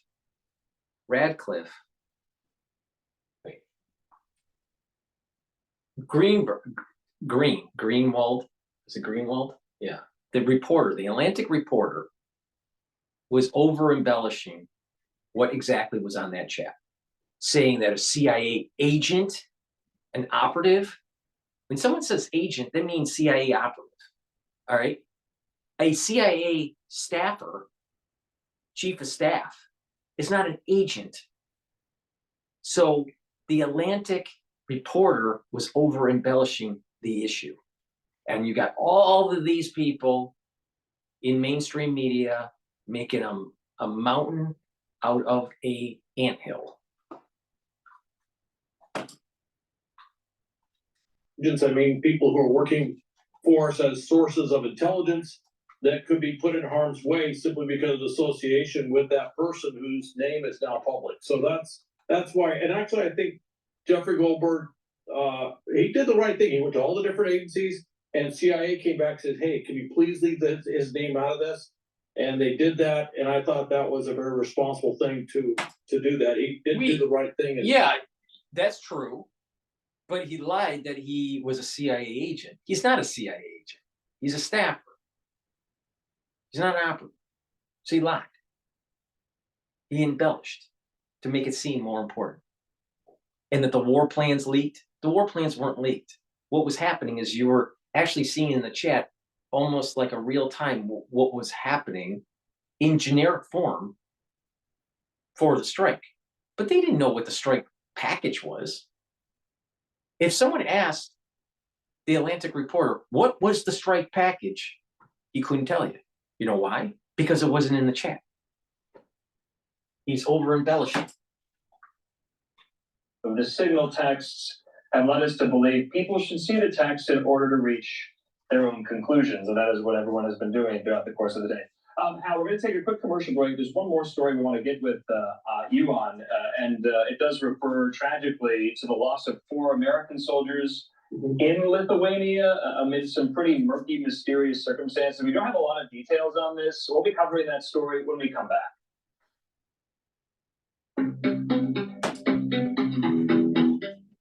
Please go to my store, the-studio-reykjavik.com, and don't be like these mainstream media types from the ultra-lib media that literally can't think, all right? What I want you to do is get the supplements that will help with your health, slow down the aging process, and you are gonna have more vitality and longevity. Now let's talk about a stack that is really important for your immune system, for your musculature, and for your cardiovascular health. Olive leaf extract is something that you should be taking every day. It will bring down inflammation. That's important for your vascular system and for your immune system. Olive leaf extract will also help with your lipid profile. So it's going to bring down LDL levels and increase your HDL levels. Really important. All right. When you're bringing down that LDL level, you're reducing the chance of building up plaque. Now, myotrol is really important for building up muscle. Myotrol has flavonoids, polyphenols, and lignans to help gene expression to build muscle and maintain muscle and help with the health of the mitochondria. Really important. You need healthy mitochondria and you need to express the genes to be able to build muscle. When you get older, once you hit about age 40, you're going to start to atrophy. That's why it's important to do exercise and cardio, weight training, stretching, and balancing exercises. All 4 of those are important. But once you hit age 40, your gene expression, because when you get older, you're methylating your genes and you're turning them off, unfortunately. So the whole concept of the myotrol is to help with the gene expression to build muscle and to maintain muscle. All right. You can also take myotrol if you're an athlete, younger or older. Why? Because it will actually help with the gene expression and build the strength that you need for your sport. So if you are an athlete, younger or older, take myotrol. But it's designed for people that are older that are not athletes to be able to maintain and build muscle to reduce that atrophy. All right. When you get older, your ATP goes down because your mitochondrial health goes down. When you get older, what happens is that your neuron health will go down and your cognitive function will start to decline. When you get older, your free radicals start to go up and you start to have stress in the cell, and those cells start to not function as well and they go into necrosis. All right. So literally, as you age, your body is building up free radicals. You're reducing ATP. Your mitochondrial health will start to diminish. You start getting more DNA damage, and you start to atrophy. You start losing muscle mass and bone density. Now, if you pay attention to what I've been saying with the stack, with the bone density, you can reverse that. If you pay attention with boosting up your ATPs by soaking up free radicals and improving the health of your mitochondria, you're going to have more energy to be able to work out and to have more vitality and to have the energy levels that you need at the neural level to be able to maintain these neural connections. Now, in terms of muscle, myotrol is really important for that gene expression to build the muscle that you need. So if you want to slow down the aging process, you need to soak up those free radicals and take the proper supplementation to reverse some of this oxidation that's taking place, speed up that metabolism, improve those neural connections, build up that bone density and musculature. And when you do that, you are really improving your overall health. So a great way to do it is to take the myotrol. All right. This stacks really well with gladiator barley because the gladiator barley is a high density protein, which is what will be the ingredients that your muscles will need to build up more muscle. And the myotrol will help with the gene expression. It's really important for you to understand this. When you get older, you are methylating your genes, and those methylated genes are turning off. And that's the aging. That's one of the mechanisms, the pathways for aging. And if you follow my protocol, we are slowing down that methylation process. And by slowing down that methylation process, you're getting decades to your life. Please go to my store, the-studio-reykjavik.com, get the myotrol. And guess what? Stack it with the olive leaf extract.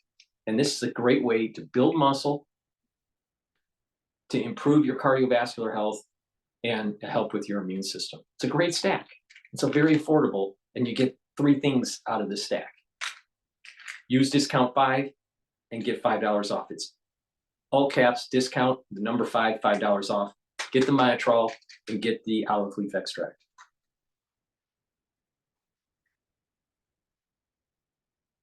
All righty. Let's go to, I want to see if there's anything. Do you know what's really fun?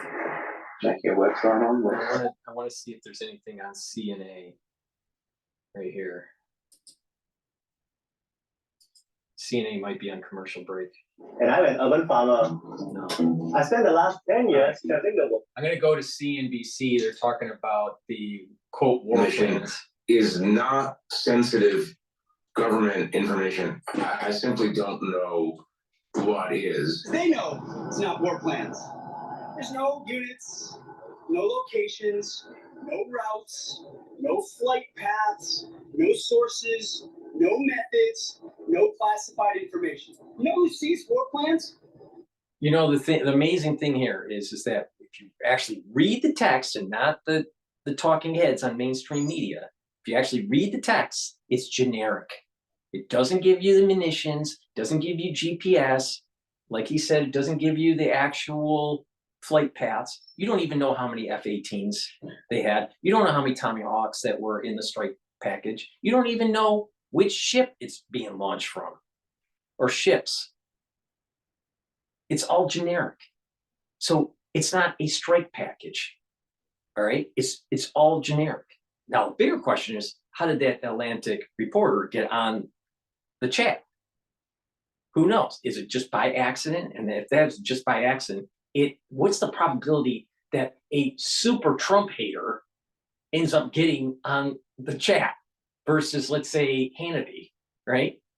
So it's very strange, but it could be just on accident, and this is just just a weird coincidence. But if you actually read the text, it's generic.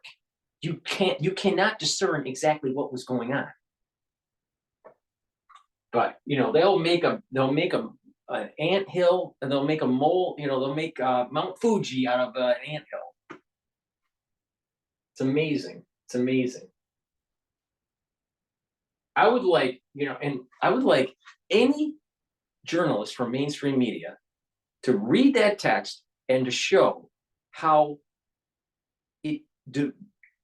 it shows the strike package, the details of the strike package of what was going to be happening in Yemen.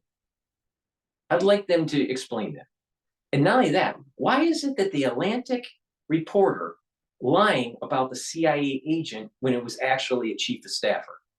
Now, a chief of staffer is not a CIA agent. He's not an operative. I mean, get real. So what it is the Atlantic wants to over-embellish to make it seem as bigger than what it really happened. I mean, literally, Pete Hegseth can pick up the phone and say, you know what, we're going to do a strike wherever. Maybe it's Gaza, or in this case, it was the Houthis, but wherever. He can literally call on the phone or do a FaceTime with CNN and say, this is what we're doing. Oh, I got F-18s flying right over right now. Oh, by the way, we're going to drop we're going to drop 4 dummy bombs and 3 smart bombs. Just wait. It's going to happen in 35 seconds. He can do that, and nothing can stop him.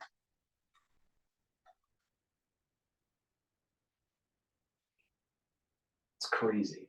All right. With that said, I want to just pivot over to CNA just to get a little take on what they're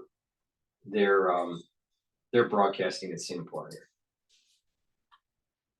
And that's why we are optimistic, actually, increasingly optimistic about the growth sector in China. Right. And so, do you think it could, in fact, hurt, or maybe perhaps not all, the case for Chinese equities, given that there's a very strong growth sector there? Donald Trump also now saying that he could give Beijing some reduction in tariffs in order to get a tip-top deal done. So it doesn't seem as bad for China at this point.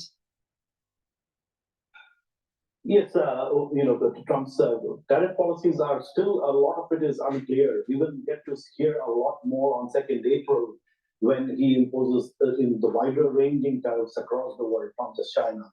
But in terms of the sectors that are relatively better off, and this is where we as investors need to focus on, is where is the growth coming from? Where are the earnings coming from?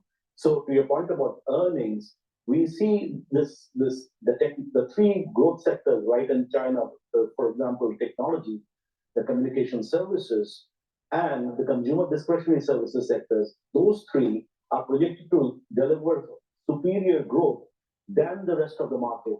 So the way we go about it is basically focus on those growth sectors in China, and there is this divergence between the what is listed in terms of China stocks in Hong Kong, the offshore sector, and what is listed onshore.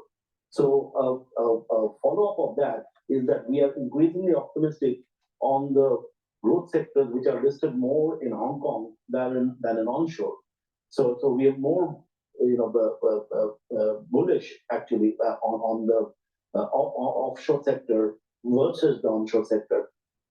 Right, and just checking in on Chinese markets, have all just actually turned positive. And so, the question just to follow up on that is whether you are thinking that, the optimism over the AI sector is in fact helping those offshore names perform better than onshore, and whether this is likely to continue, and how the US trade tariffs will impact both on and offshore equities, and whether there is a case there for China's AI boom possibly to help mitigate some of the tariff. Well, what's interesting is the dovetailing of this news with what was happening in the United States today during trading.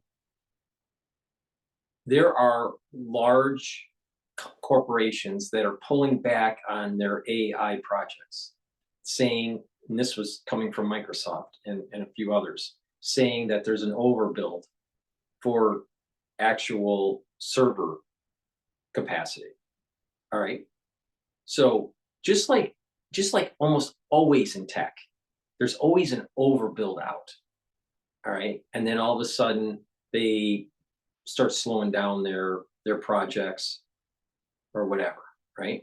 Now, my personal belief on this, from what I saw in the early days of high frequency trading, all right, post 9/11, all right, high frequency trading.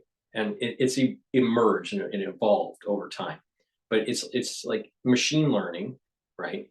But the thing is that there were a big push to be next to the NYSE, so Wall Street, so you can have a shorter cable to be able to do the high frequency trading, to do the arbitrage, all right, for scalping. So quick trades, 10,000 trades, in a day, kind of stuff, all right. So. And it was all about the length of the cable. The shorter the cable to the exchange, the better off you were. So there were firms that were on Wall Street, literally, that were trying to minimize the length of their cable into NYSE, all right? But not only that, with their algorithm, you can take these algorithms and convert them and put them on a hard chip. All right, on a chip for high frequency trading, not just through software. What has happened though over time is that the software and the speed of these computers, now you're talking when this was first starting, 2005, 2006, right? But you're looking at computers today, they are way faster just using the software than some of these hard versions of the high frequency trading PCIs, these cards that were custom built to plug into the back of a computer to do these high frequency trades. All right. So the point I'm making here is that because of technology and the speed of it at the desktop level, you can do things that you couldn't do 20 years ago. Like you can do a crash analysis of a vehicle with a $5,000 Apple. That back when I was in automotive, you needed a $35,000 silicon graphics station to do. That's the point I'm making here, is that you won't need AWS. You won't need AI ported out to be calculated to only be ported back to your device. It's going to be local. It's going to be, I saw the same thing in high frequency trading, the same kind of concept here. It's just like, oh, you got to be like super fast and you got to get, you know, really high tech chips and all this stuff to be able to do the arbitrage. And eventually what happened is the software and just the basic hardware got so fast that there is not a big difference between hardwiring it, the algorithm, or using soft code as the algorithm. It's the same thing's going to happen. Is that AI is going to be on your desktop,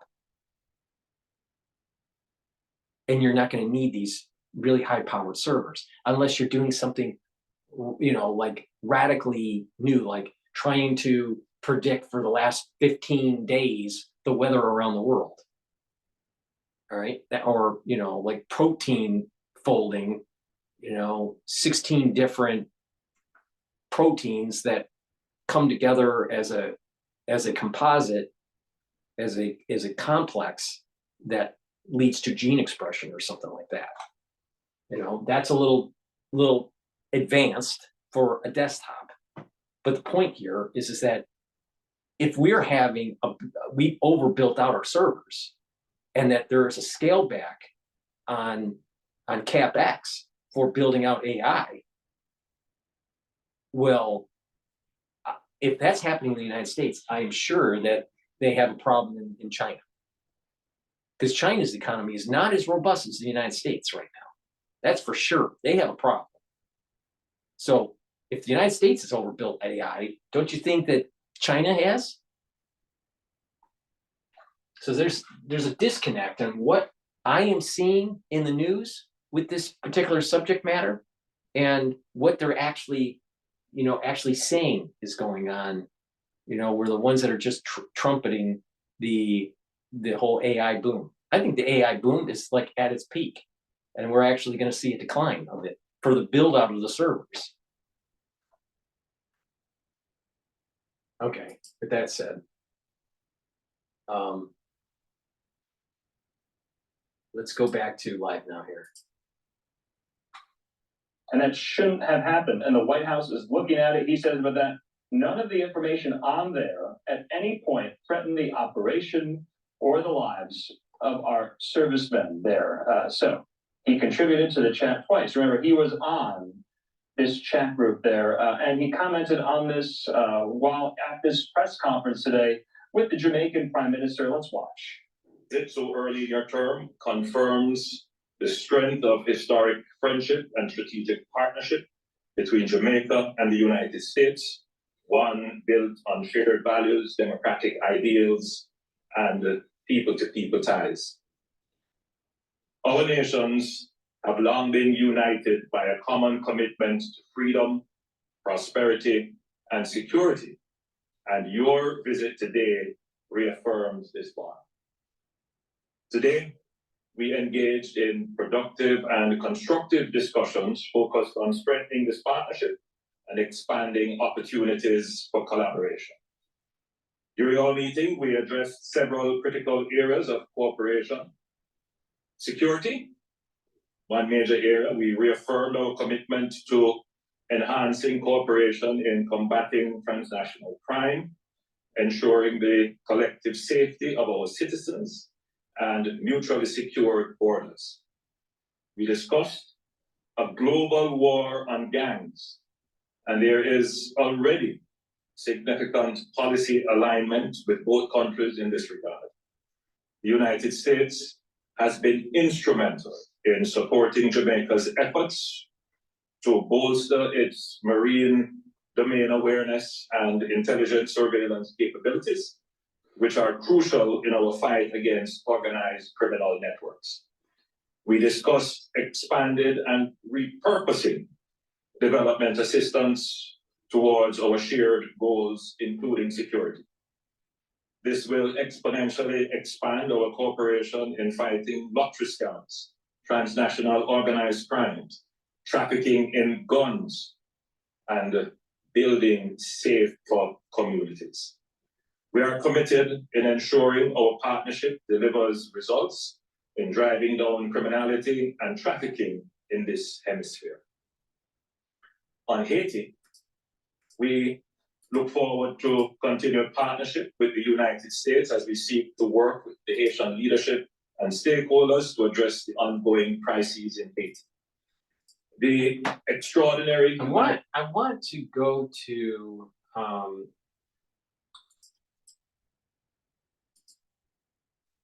if I can find it. If anyone remembers, there was the Naked Archaeologist, and he has a channel. He's getting older now, so you don't see a whole lot of publications from him. But he did a show on his channel. If I could find it. He did a show, and it was. Yeah, here it is. Yeah, he's aged quite a bit, but if people remember, he did a show with about the Exodus. All right, now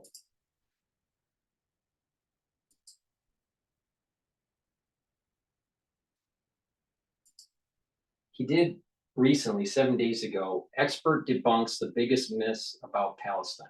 This is Palestine 10, what he calls 102. Now you got to remember. He's a filmmaker from Canada. Yes, we know we got problems with the Canadians, but at least he's a hockey player. All right. But he's going to break it down from a filmmaker and a historian point of view. All right. And there's some really important pieces of history that most Americans don't know about. But if you listen to, these different talk show types, especially in the alt media, like Alex Jones or Stu Peters, they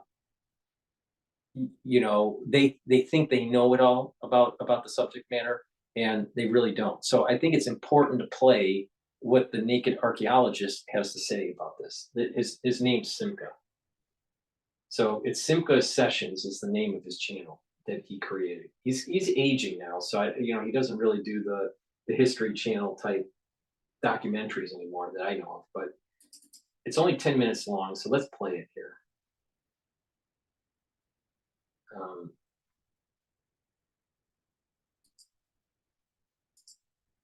As Charlotte Mickelson, and we.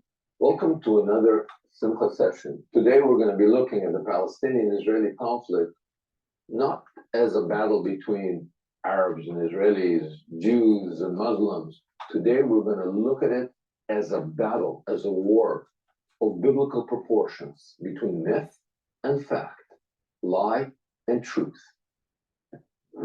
Simca's Sessions, out-of-the-box insights into history, religion, and politics. The Palestinian-Israeli conflict, which has been dominating world headlines, has really become a much bigger thing. It's really about democracy versus tyranny.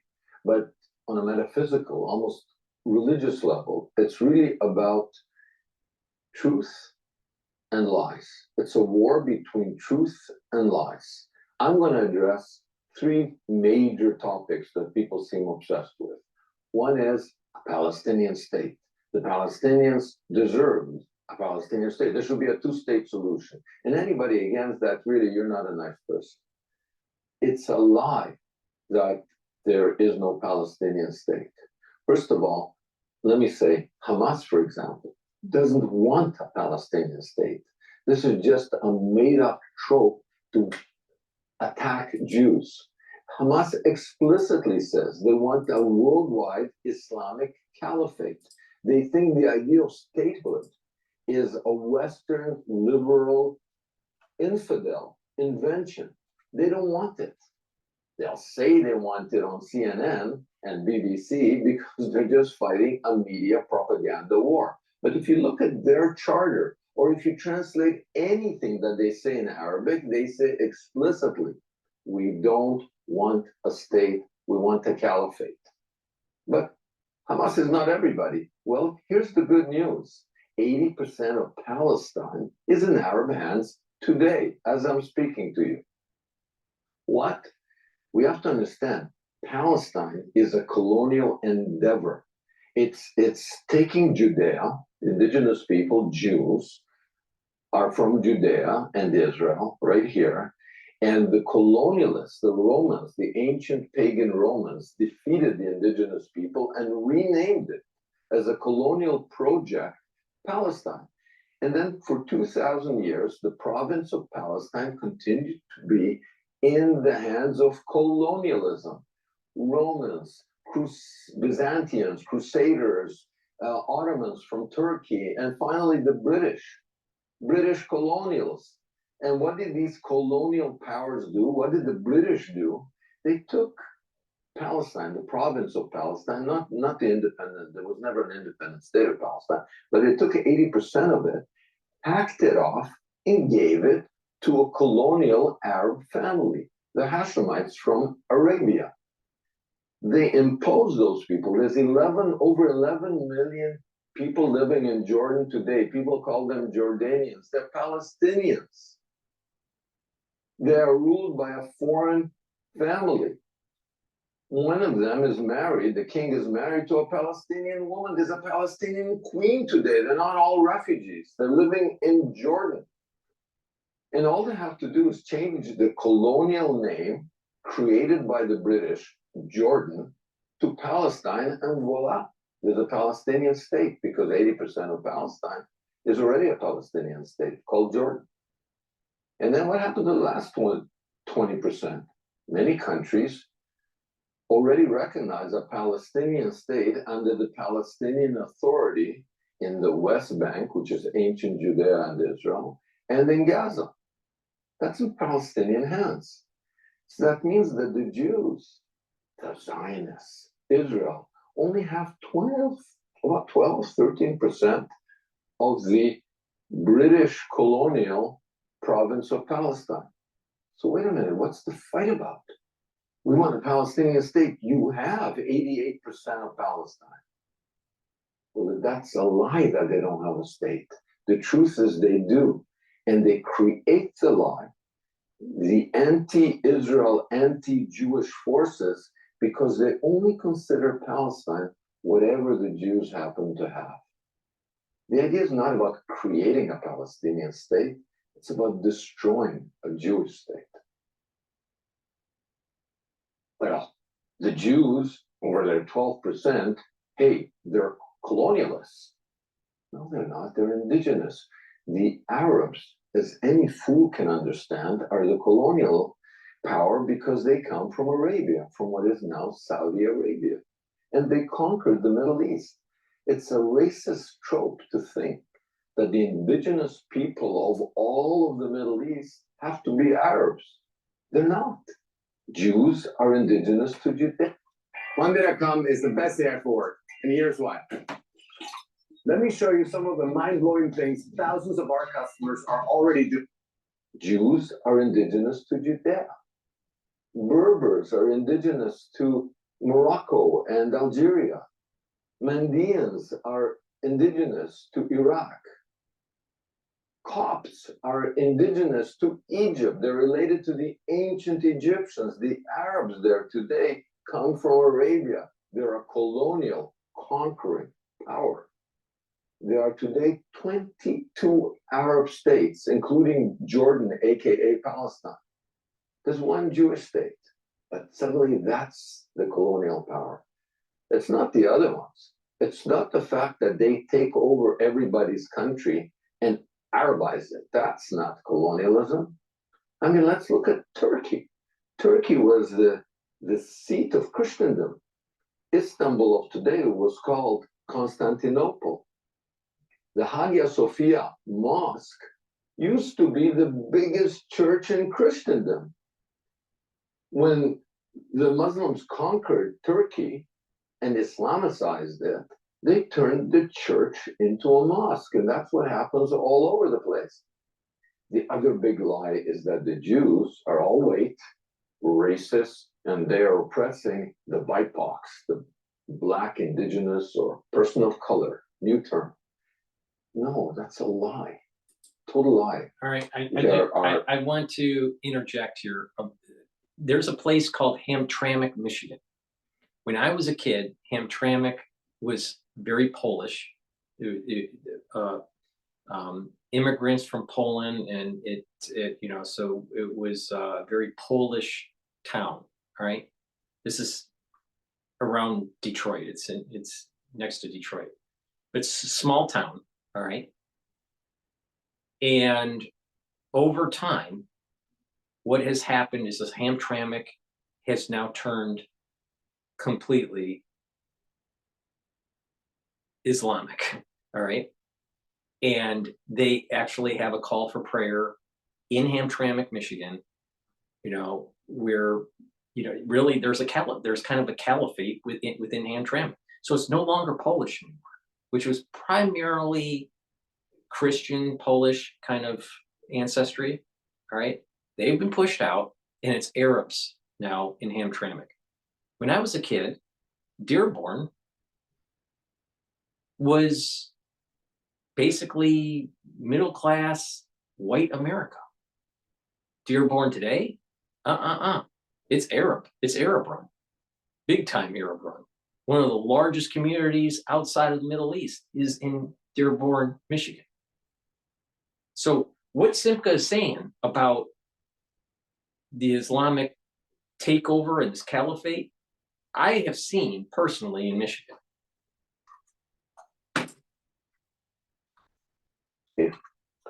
Millions, 500 million people in the Arab countries, almost no Jews.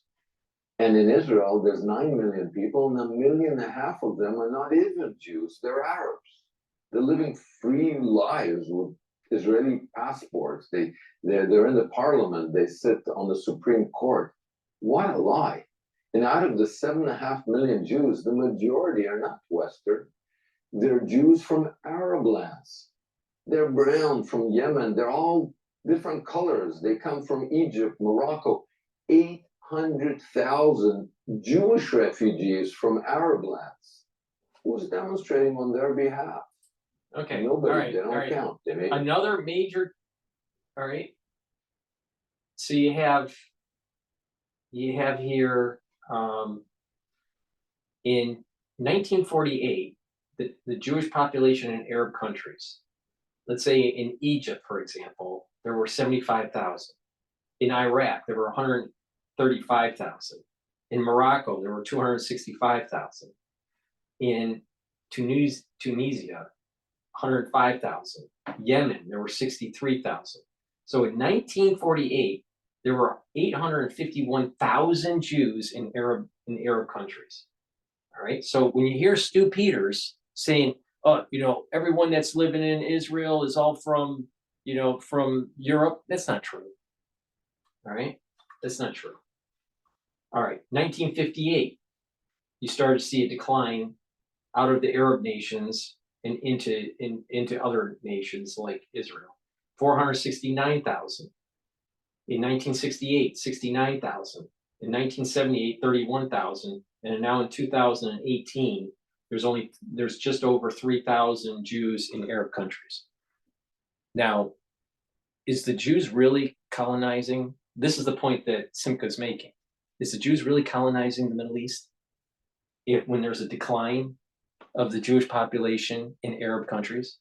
Now, they are moving to Israel. That's what's really happening.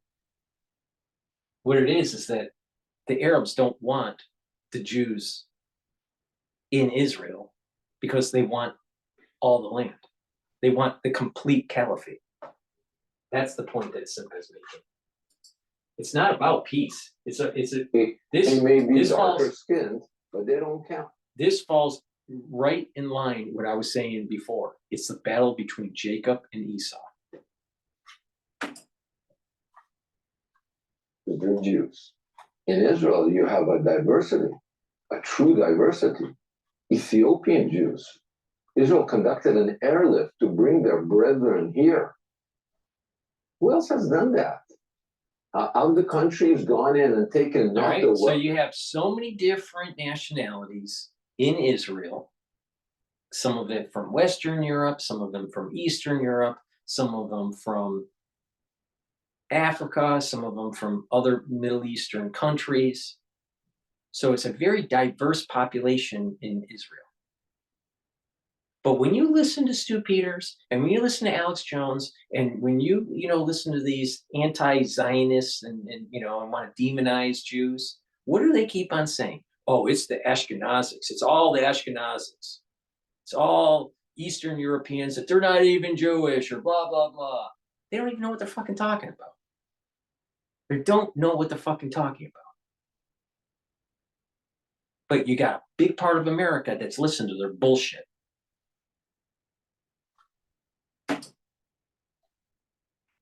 Yes, but the poorest, the downtrodden, and flew them in.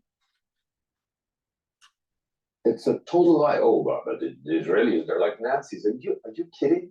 I'm a child of Holocaust survivors. The Eastern European Jews are colonists? No, they're refugees.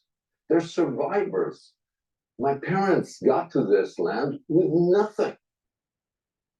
The Red Cross didn't help. They're Jews. UNRWA didn't help. United Nations Relief Work Organization Agency. They're only for Palestinians. Nobody helped. So they don't count the Holocaust survivors as victims of racism. Their children and grandchildren are suddenly racist. What a lie. During the war, Jews who had no state at that point, Israel wasn't born until after the war, modern Israel. Of course, there was an ancient Israel, but modern Israel was only born in 1948. But that didn't prevent the Jews from serving in all the various armies against Nazis. There was a Jewish brigade in the British Army. Jews served in the American Army, in the British Army, in the Red Army, like my dad, of blessed memory. Meanwhile, Pan-Arabism identified openly Arab nationalism with Nazism. They said so. Sami al-Juni, we are racist, we are pro-Nazi. The Grand Mufti of Jerusalem, where did he spend the war? With the Allies? No, with Hitler in Berlin. What a lie to take the victims of Nazis and call them Nazis, and to take the racist pro-Nazis and suddenly they've become icons of liberation. Why? Because they wear keffiyehs? So here's the truth. There is a battle in the Middle East, but it's not just a battle between Israelis and Palestinians. It's not even just a battle between Israel, the one Jewish state, and 22 Arab states. No. It's a battle between lies and truth. And people who actually have a conscience have to make a choice. And I think that choice is pretty clear. Yeah. If you like my content, well, I think that he did his short video. This was like 10 minutes long. And it really hits home on this whole idea that people have been warning about for a long time. And you got to worry about this caliphate. That what they do is they get in and then they start to Islamify your society. Case in point, take a look at what's happening in Germany. Look at what's happening in France. Look at what's happening in England. Simca is not wrong. Please go to my store, the-studio-reykjavik.com. Get the collagen.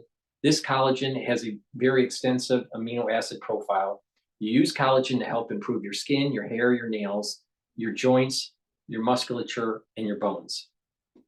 There's a big scooper in here. It's a powder. You mix it with soft foods or with filtered water. Some people make a smoothie or put it in milk. It's up to you how you want to take it, but take it every day. Do some resistance training and it'll help with your bone structure and your joint health. And for skincare, collagen cross-links with vitamin C. You drink it with about 64 ounces of filtered water throughout the day, and it'll help improve your dermal layer. Take the collagen every day to improve your health. Now, a great way to improve the topical layer of your skin is to take the structural nanosilver gel. You can get it in a tube form or a dispenser, quick dispenser form. This is a multi-purpose supplement, all right?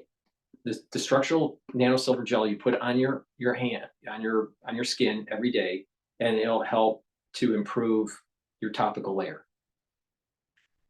If you have a cut, an abrasion, minor burn, apply the gel on the lesion and you'll notice that it heals quicker.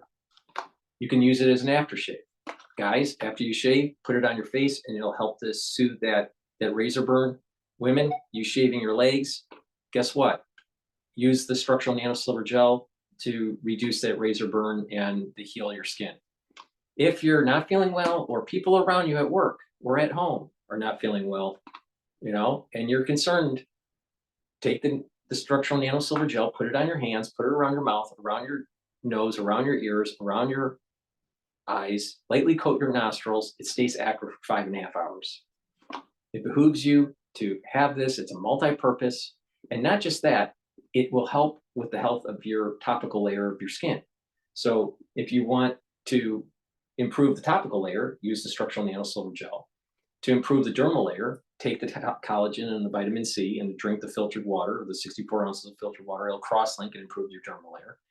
And to improve your basal layer for your skin, take the C60 and the resveratrol. And what will happen is you're going to be improving the actual basal layer that's producing new skin cells. So you're targeting all three layers, all three main layers of your skin. So please go to my store, the-studio-reykjavik.com. Get the great supplements and products that I have. They're dual purpose, help support my work, and help support your health and wellness. Now, what I want to do is I want to go back to the video I played was Palestine 102. He made a video which I have not seen, so I'm going to watch it with you. This is Palestine 101. Expert explains Palestine facts you need to know. So this is 8 minutes long, so let's play that. To date, we've been able to manufacture over 550 casitas, with many of those being deployed in 6 states all around the country: Arizona. The Palestinian-Israeli conflict is obviously headline news around the world.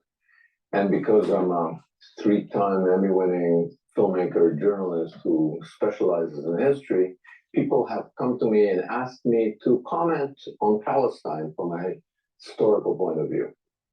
Okay. From a historical point of view, now, I'm not saying there aren't people running around today saying we are Palestinians, but from a historical point of view, Palestine never existed. Not once, not for a moment. There's no prime minister, king, queen that you can point at. There was never an independent Palestinian state, kingdom, anything. The Christian Bible doesn't mention Palestine once. The Hebrew Bible doesn't mention Palestine once. The Holy Book of Islam, the Quran, does not mention Palestine once. Why? Because it didn't exist. The area was known 1,700 years before Jesus as Canaan. And there were a bunch of tribes vying for domination, you know, in this area where I'm broadcasting from now, the Holy Land. The Jews, the tribe of Judah, won out. That's why we're called Jews. That's why I'm called a Jew. I'm a descendant of Judeans. And in this area, there have been 4 independent states, none of them Palestine, all of them Jewish. In ancient times, Judah, Judea, Israel. In modern times, Israel.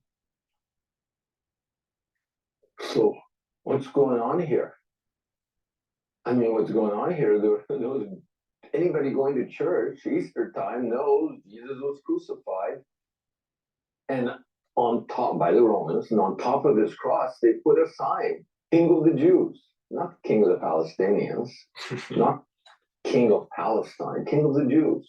Jesus went to Jerusalem, the capital of ancient Judea, the Jewish kingdom, to celebrate Passover, the Last Supper, and he got crucified by the Roman occupiers, the Western European colonials that took over this area and dominated the Jews, and they crucified Jesus as they crucified tens of thousands of Jews at the time.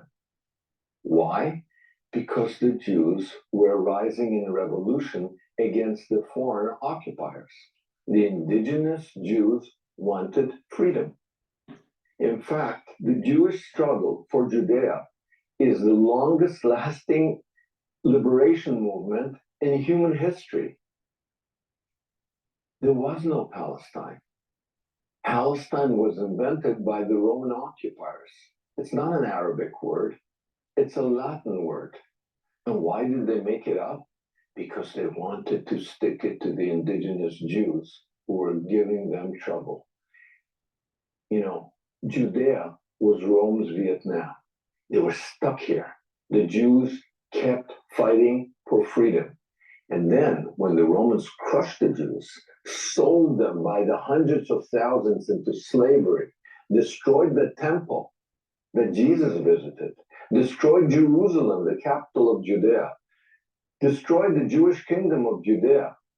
Then, after they dispersed the Jews to the four corners of the earth, they said, now we're going to stick it to you. We're going to rename your country, Judea, Palestina. Why? Because 700 years earlier, there had been a people, Aegean occupiers, people from the area of Greece, Crete, that had come to occupy Judea. You know, it's in the Bible, the famous fight between David and Goliath. Goliath was a Philistine. David became king of Judea. They tried, they couldn't beat militarily. The Bible talks about that hot Philistine woman, Delilah, who tried to seduce Samson, the Jewish hero, into submission. The Philistines were the enemies of the Jews in the Bible. They had disappeared 700 years before Jesus, before the Romans. And then after the Romans conquered Judea, they said, now we're going to show you.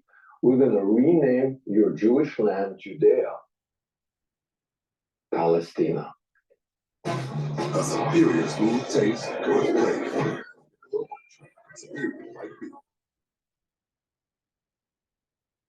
Here's a hot take. If you have a message inside you that people are meant to hear, it'll never make the impact that it truly deserves until you have one thing, an audience. Palestina. To honor those ancient enemies of yours that no longer even exist. And sure enough, Palestina became a province, not an independent state, not an Arab state, a province in the Roman Empire, the pagan Roman Empire, and then in the Christian Roman Empire out of modern day Turkey, the Byzantium. And then the Arabs arrived 2,200 years after the Jews. Where did the Arabs come from? They came from Arabia, obviously. And they conquered Judea. They conquered the province of Palestina, and it became part of their empire. And then came the Crusaders, and then came the Ottomans, and then came the British. Always Palestine as a province in an occupational empire. Never an independent state, certainly not an independent Arab state. And then, miraculously, the Jews came back. It's never happened in history that an indigenous people that's exiled comes back like that, reclaims their land. But here's the rub. The British that occupied Palestine in 1946 hacked off 80% of Palestine and gave it to the Arabs. Yeah. Why do we know that 80% of Palestine is in Arab hands? Because the British renamed it Jordan. And then they didn't give it to the local Arabs. They took a family from Saudi Arabia called the Hashemites, and they imposed them on the local Arabs, and they called it the Hashemite Kingdom of Jordan. To this day, this happened in 1946, and to this day, it's called Jordan. Get rid of the Hashemites, rename Jordan Palestine, and voila, you've solved the Middle East problem. But you see, that's not how it works. Even though the Jews are on something like 12% of the British-controlled province of Palestine, that's Palestine. It's never, Palestine's never whatever Arabs have in their hands. It's only whatever the Jews have. Any piece of territory that the Jews rule, that's Palestine.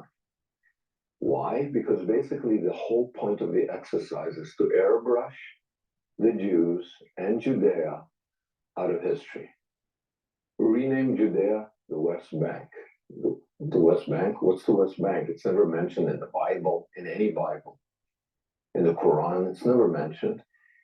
But don't call it Judea because then it might sound like the Jews belong in Judea. Just turn history on its head. The indigenous people are suddenly the occupiers, and the occupiers are suddenly indigenous. Again, why? To airbrush the Jews out of history. Why?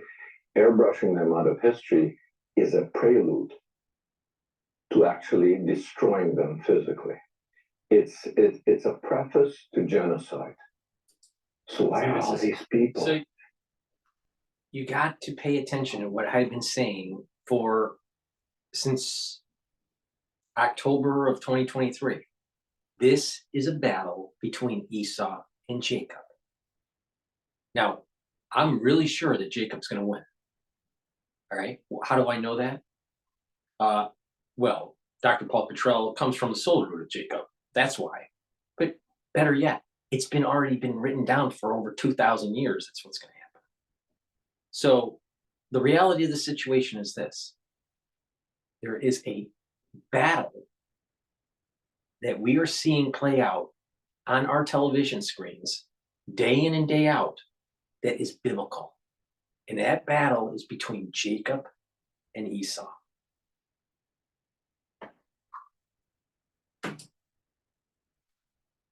Outing from the river to the sea. Why are they pro-genocide? Why, some 75 years after the Holocaust, people want to do it again? Well, either they're brainwashed by the media. I'm a member of the media, I know how it goes. Or they're ignorant, they're just ignorant. Or they're dumb. Or they're Jew haters.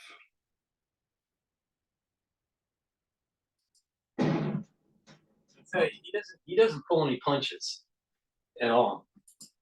But he is a pretty, he's got some good street cred, with his filmmaking and his historical knowledge. I think that people need to step back and kind of what's the historical context here? What's really going on? All right. But there is the Kabbalistic metaphysical thing that's going on, not just the historical context. And that is, there is a battle of the soul roots for the ownership of the Temple Mount.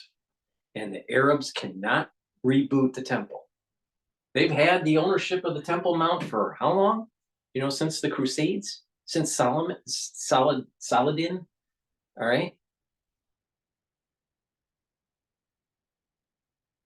They can't do it. Their Dome of the Rock can't reboot the machine. There are only a very few individuals that can reboot that machine. And they're Kohanim, right? And the Arabs are not Kohanim. So if they were able to reboot the machine, why didn't they do it? Because they can't. Now, if they can't, then doesn't it seem to make sense that there are a certain group of people, for whatever reason that's beyond our understanding, on why that Temple Mount needs to be held by a certain type of soul root, the soul root of Jacob, not the soul root of Esau. They've had their opportunity. Why can't they reboot the machine? Why? Because they don't have the code. They don't know how to do it. Now, the code, people would say, what's the code? Well, the code is what's in the Torah. Now, what is interesting here is that the Kohanim, the Kohen Gadol, the head Kohanim, the head priest, used to have a series of garments that were put on him. And there was a breastplate. Now, some people say the breastplate's actually in the Vatican. I don't know if that's true or not. But the breastplate had different stones that had an engraving of certain letters. And it was arranged in a grid on the breastplate for the Kohen Gadol. And what is interesting is that if you asked it a question, literally it was a computer. All right. Now you're talking about thousands of years ago, where officially electricity was invented yet, but it was a computer. It was a set of stones that were engraved. You can ask it a question, and the stones would light up and spell out something. Now, the problem comes in is that the way you phrase the question was supposed to be in short answer form. Yes or no would be a better way to ask the question. And then the breastplate would light up saying yes or no. All right. Now, each jewel or precious stone represented one of the 12 tribes. All right. So my understanding is it was a 3x4 grid. And each stone had represented each tribe. And there were also engraved on the stone certain names of God. And the letters that are on the stones would light up based on the question you asked. Now, if you asked a long form question, there would be like not a yes or no answer to it. Then the Kohen Gadol would have to write down what letters lit up, and then decipher what it meant. So just imagine getting an answer for something, and it's not lit up in order, but it's lit up in mixed letters, and you're trying to unscramble that and figure out what the sentence for the answer is. Okay, that's the problem that they had. Now, the thing that I learned just recently is that this breastplate also had, in between the stones, it looked like they could put a scroll in it. So you have the breastplate with the stones that could light up by asking the question. But there's also a small scroll in between each row. And it's almost as if it was kind of like code or software to run the stones. Now, this is weird stuff, because it's using kind of like a energy source that's not hooked up to electricity. And it's using letters in scrolls as kind of like the software to let the hardware, which are the stones and the engraved letters, to light up. All right. Now, this is people that wore this plate were extremely holy people. All right. And not only that, the ones that wore the breastplate, that were the Kohen Gadol, their life expectancy was like 12 months. So they became purified at a holy level, but to be able to be in this realm and to be able to get this divine radiation, it literally killed you. To be close to the ark, it was radioactive. I'm using it in a loose term, a radioactive spiritually. All right, but the Kohen Gadol would die. It was not uncommon for the Kohen Gadol to die in the Holy of Holies, and they had to have a chain to actually pull him out, because no one else could go in. They had to pull the dead body out of the Holy of Holies. So there's something very radioactive or very, very powerful that will kill the soul. But the thing is that these people were able to light up these stones that were on the breastplate, that were with these soft code scrolls that were slid in between the rows.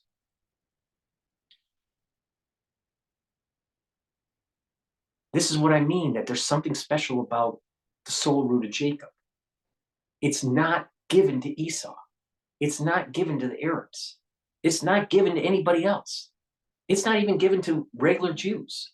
The Cohens are only ones on earth that can do this. Now, sadly, when they're doing this, they have a very short life expectancy, like 12 months. But the thing is they can do it. Nobody else can. So, really, does the Temple Mount really belong to the Arabs? I mean, just from the Kabbalistic aspects of what I just mentioned? Obviously not. Obviously not. They can't reboot the machine.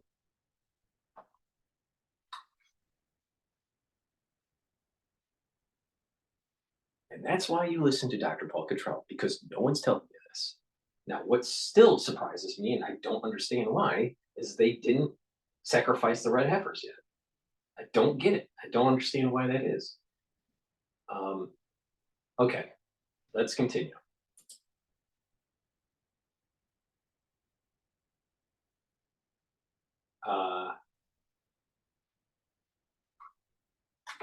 Please go to my store, the-studio-reykjavik.com. Get the ubiquinol. This is the most bioavailable form of CoQ10 that you can get. Ubiquinol is really important as an antioxidant. It's going to soak up free radicals, reduce stress on the mitochondria, so you're going to have more ATP. And ubiquinol will help support your neurons.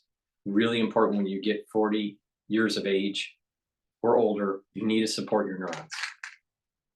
NAD plus is a supplement that will boost up your NAD plus levels. That's important for energy. It is also important to repair your DNA damage, either cellular DNA damage or your mitochondrial DNA damage. So boosted NAD plus levels will help you to repair that. And NAD plus helps to protect your neurons. A great stack for neuroprotection is the NAD plus and the ubiquinol. If you're 40 years of age or older, you should be taking this every day. Trust me, my father died from ischemic dementia. You don't want that to happen to you. It's pretty bad. So please go to my store, the-studio-reykjavik.com, get the NAD plus supplement and the ubiquinol, stack it together. It's a great way to stack. All right, let's live now is in commercial break, and Al Jazeera is talking about Denmark, and I don't really care about Denmark right now. Let's see here. Let's play another Simca sessions here. He's talking about now UN refugee scam. Let's see what he has to say about that.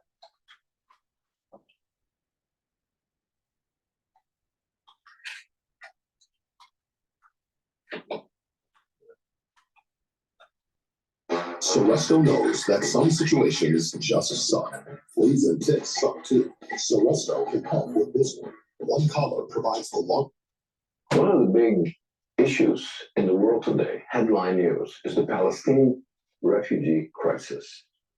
You'll see for a moment why I put refugee in quotation marks, but just let's say this. There's really two agencies that deal with refugees.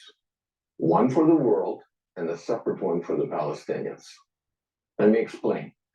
The whole world, all refugees on planet Earth fall under the category of the United Nations High Commissioner for Refugees, UNHCR for short. They're responsible for all refugees. If you have to run across the border today and become a refugee, UNHCR, you fall under their mandate. They will take care of you. And their definition of refugees, if you fled, crossed the border, an international border, and you're afraid to go back, then you're a refugee. But your kid is not a refugee. You can't pass refugee status down, especially if your kid is now, has a Canadian passport or an American passport or a French passport. He or she is not a refugee anymore. That's the UNHCR. That definition works for every person on planet Earth except Palestinians. They have a different bureaucracy. The United Nations Relief Works Agency, UNRWA, And they have a different definition. You can pass through your dad, male, your refugee status. So even though there were 700,000 Palestinian refugees in the Arab-Israeli war in 1948, 47, 48, at that time they were fighting, and there were 700,000 Palestinians who fled. They were refugees, and they're not alive anymore, most of them. Maybe a couple still left from 1948, but they're not alive. But they can pass their refugee status on to their kids, their grandkids, forever. So it doesn't matter. You could be Bella or Gigi Hadid, you could be multimillionaires in California. As far as the UNRWA is concerned, they'll count you as a Palestinian refugee. They'll inflate the numbers. So because of these two different agencies, you have two different outcomes. Every refugee population. This is the reason why you need to listen to these types of podcasts, because who would have known this? I mean, I didn't know this, and I would consider myself an educated individual. That they're passing on their status, their refugee status, from one generation to another. How could that be? So you can live high on the hog in the United States, and you're still considered a Palestinian refugee 3 generations in since the migration to the United States. So when we listen to the UN and about how many Palestinian refugees there are, it's overinflated. How many really are there?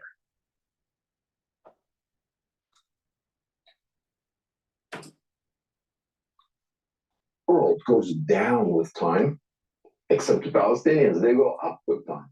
So at the same time as 700,000 Palestinians fled the Arab-Israeli conflict, 14 million Hindus, Muslims, and Sikhs fled the division of the Indian subcontinent.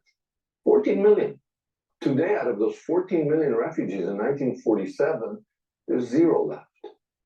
But the Palestinians, they went from having 700,000 refugees to almost 8 million.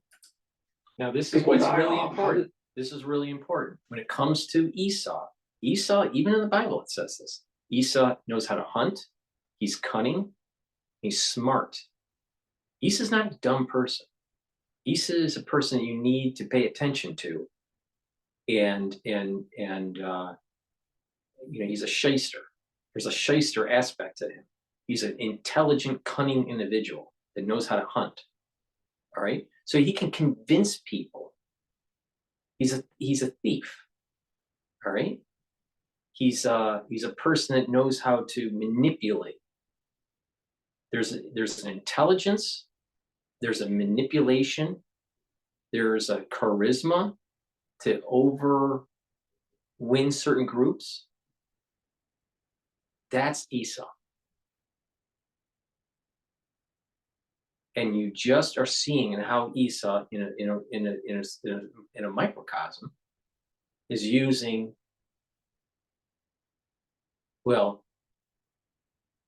refugee status that increases over time, not decreases over time. Believe me, the original families that immigrated to the United States because, with refugee status back in the 1940s or 1950s, they were Palestinians, all right?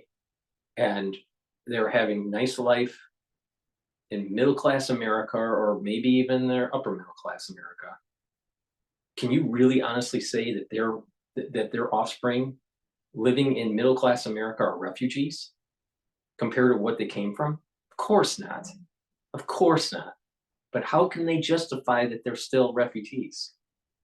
This is the cunningness and the thievery of Esau. And it was warned in the Bible about this.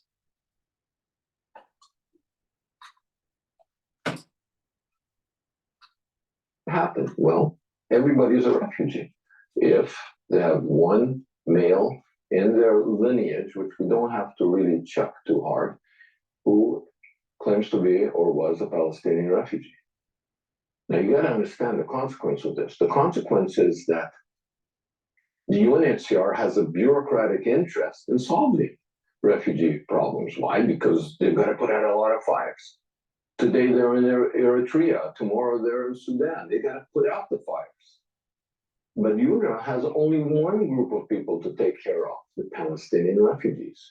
If there was peace in the Middle East, UNRWA would be out of business. Exactly. A multi-billion-dollar business. Exactly. And Simca's hit the nail on the head on this one. When it comes to nonprofits, NGOs, in theory, how it's supposed to work is you're supposed to solve the problem. I found some web results. I can show them if you ask again from your iPhone. What? All right. So once in a while, my wonderful Siri will start talking for whatever reason. But okay, get back to the point here. Nonprofits and NGOs should be focused on going bankrupt, meaning, solve the problem and they are no longer needed. That's what if they really have a mission, that should be their mission statement.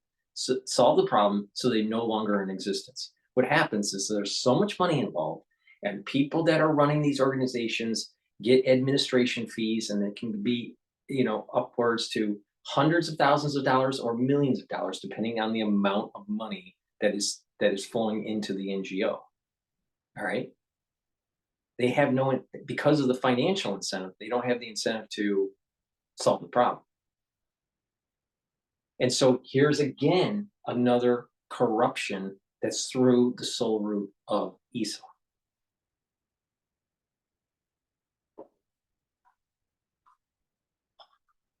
Why do you need UNRWA? Why can't it be under the other UN? What was it? UNHCA? Why can't it be under that? Because they're special. They're special. Because Esau's special.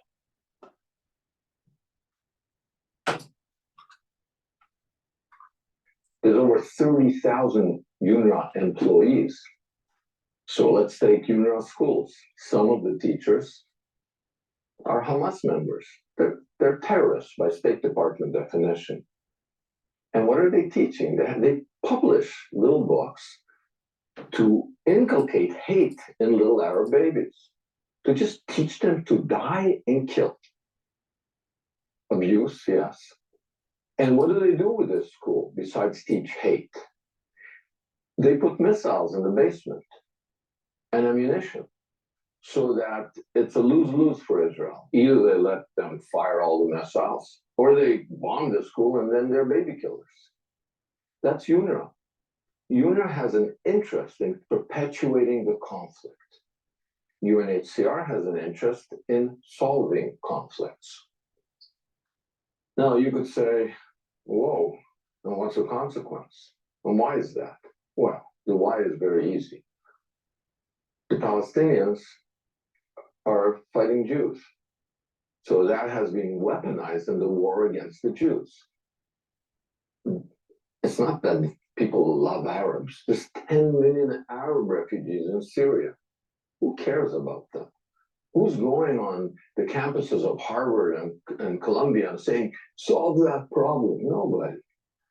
What about the refugees in Sudan, in Eritrea? Nobody cares.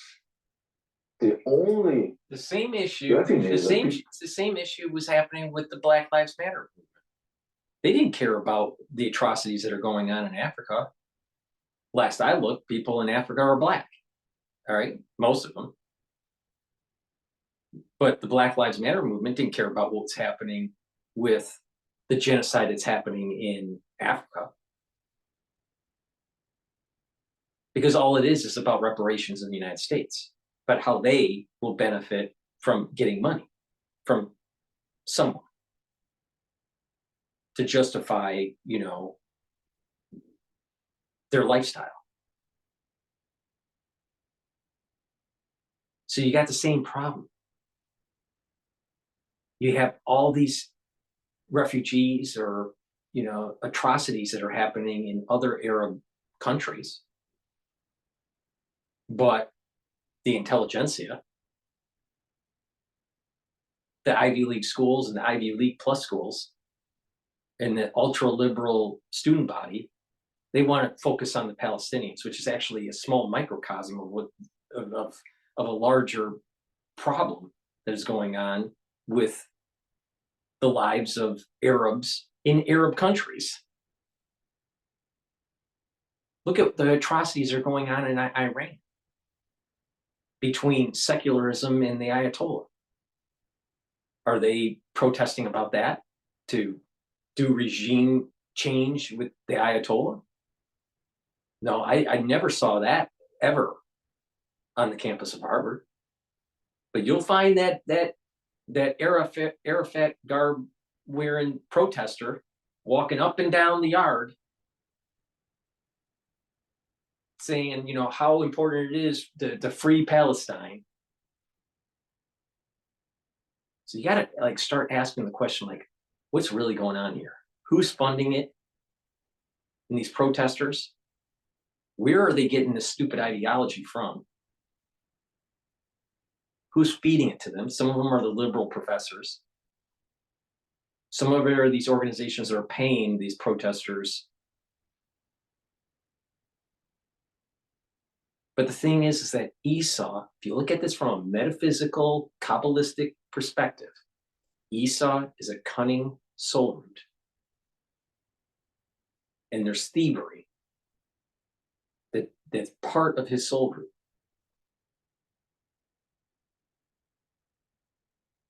And he's a hunter, he's a killer. He was born red and hairy. So there's a lot of fire and anger in him.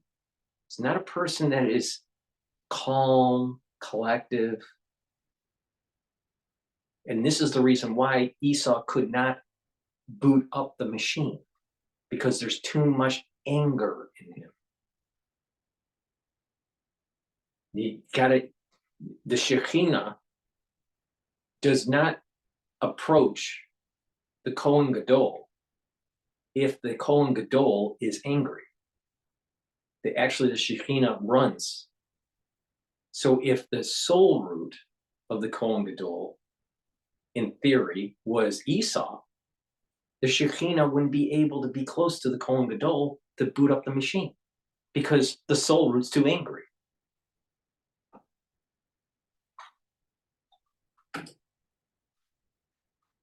Seem to care about are the Palestinian refugees that are actually, most of them, not refugees.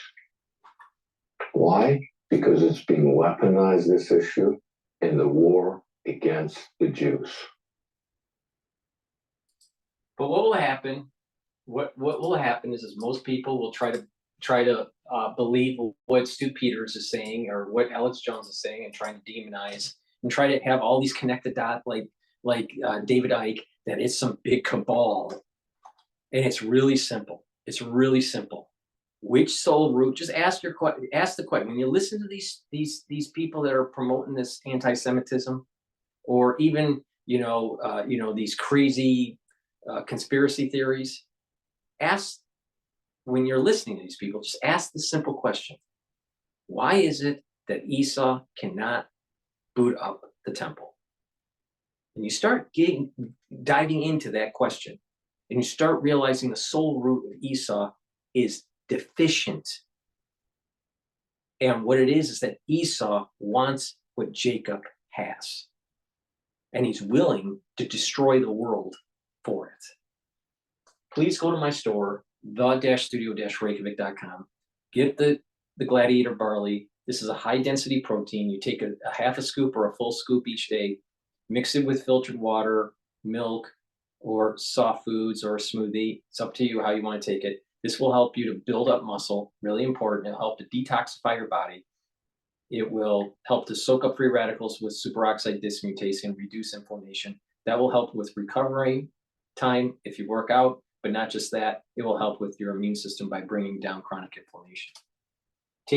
And you can mix it with Boomer Boost, which did I talk about Boomer Boost already? No, I haven't yet.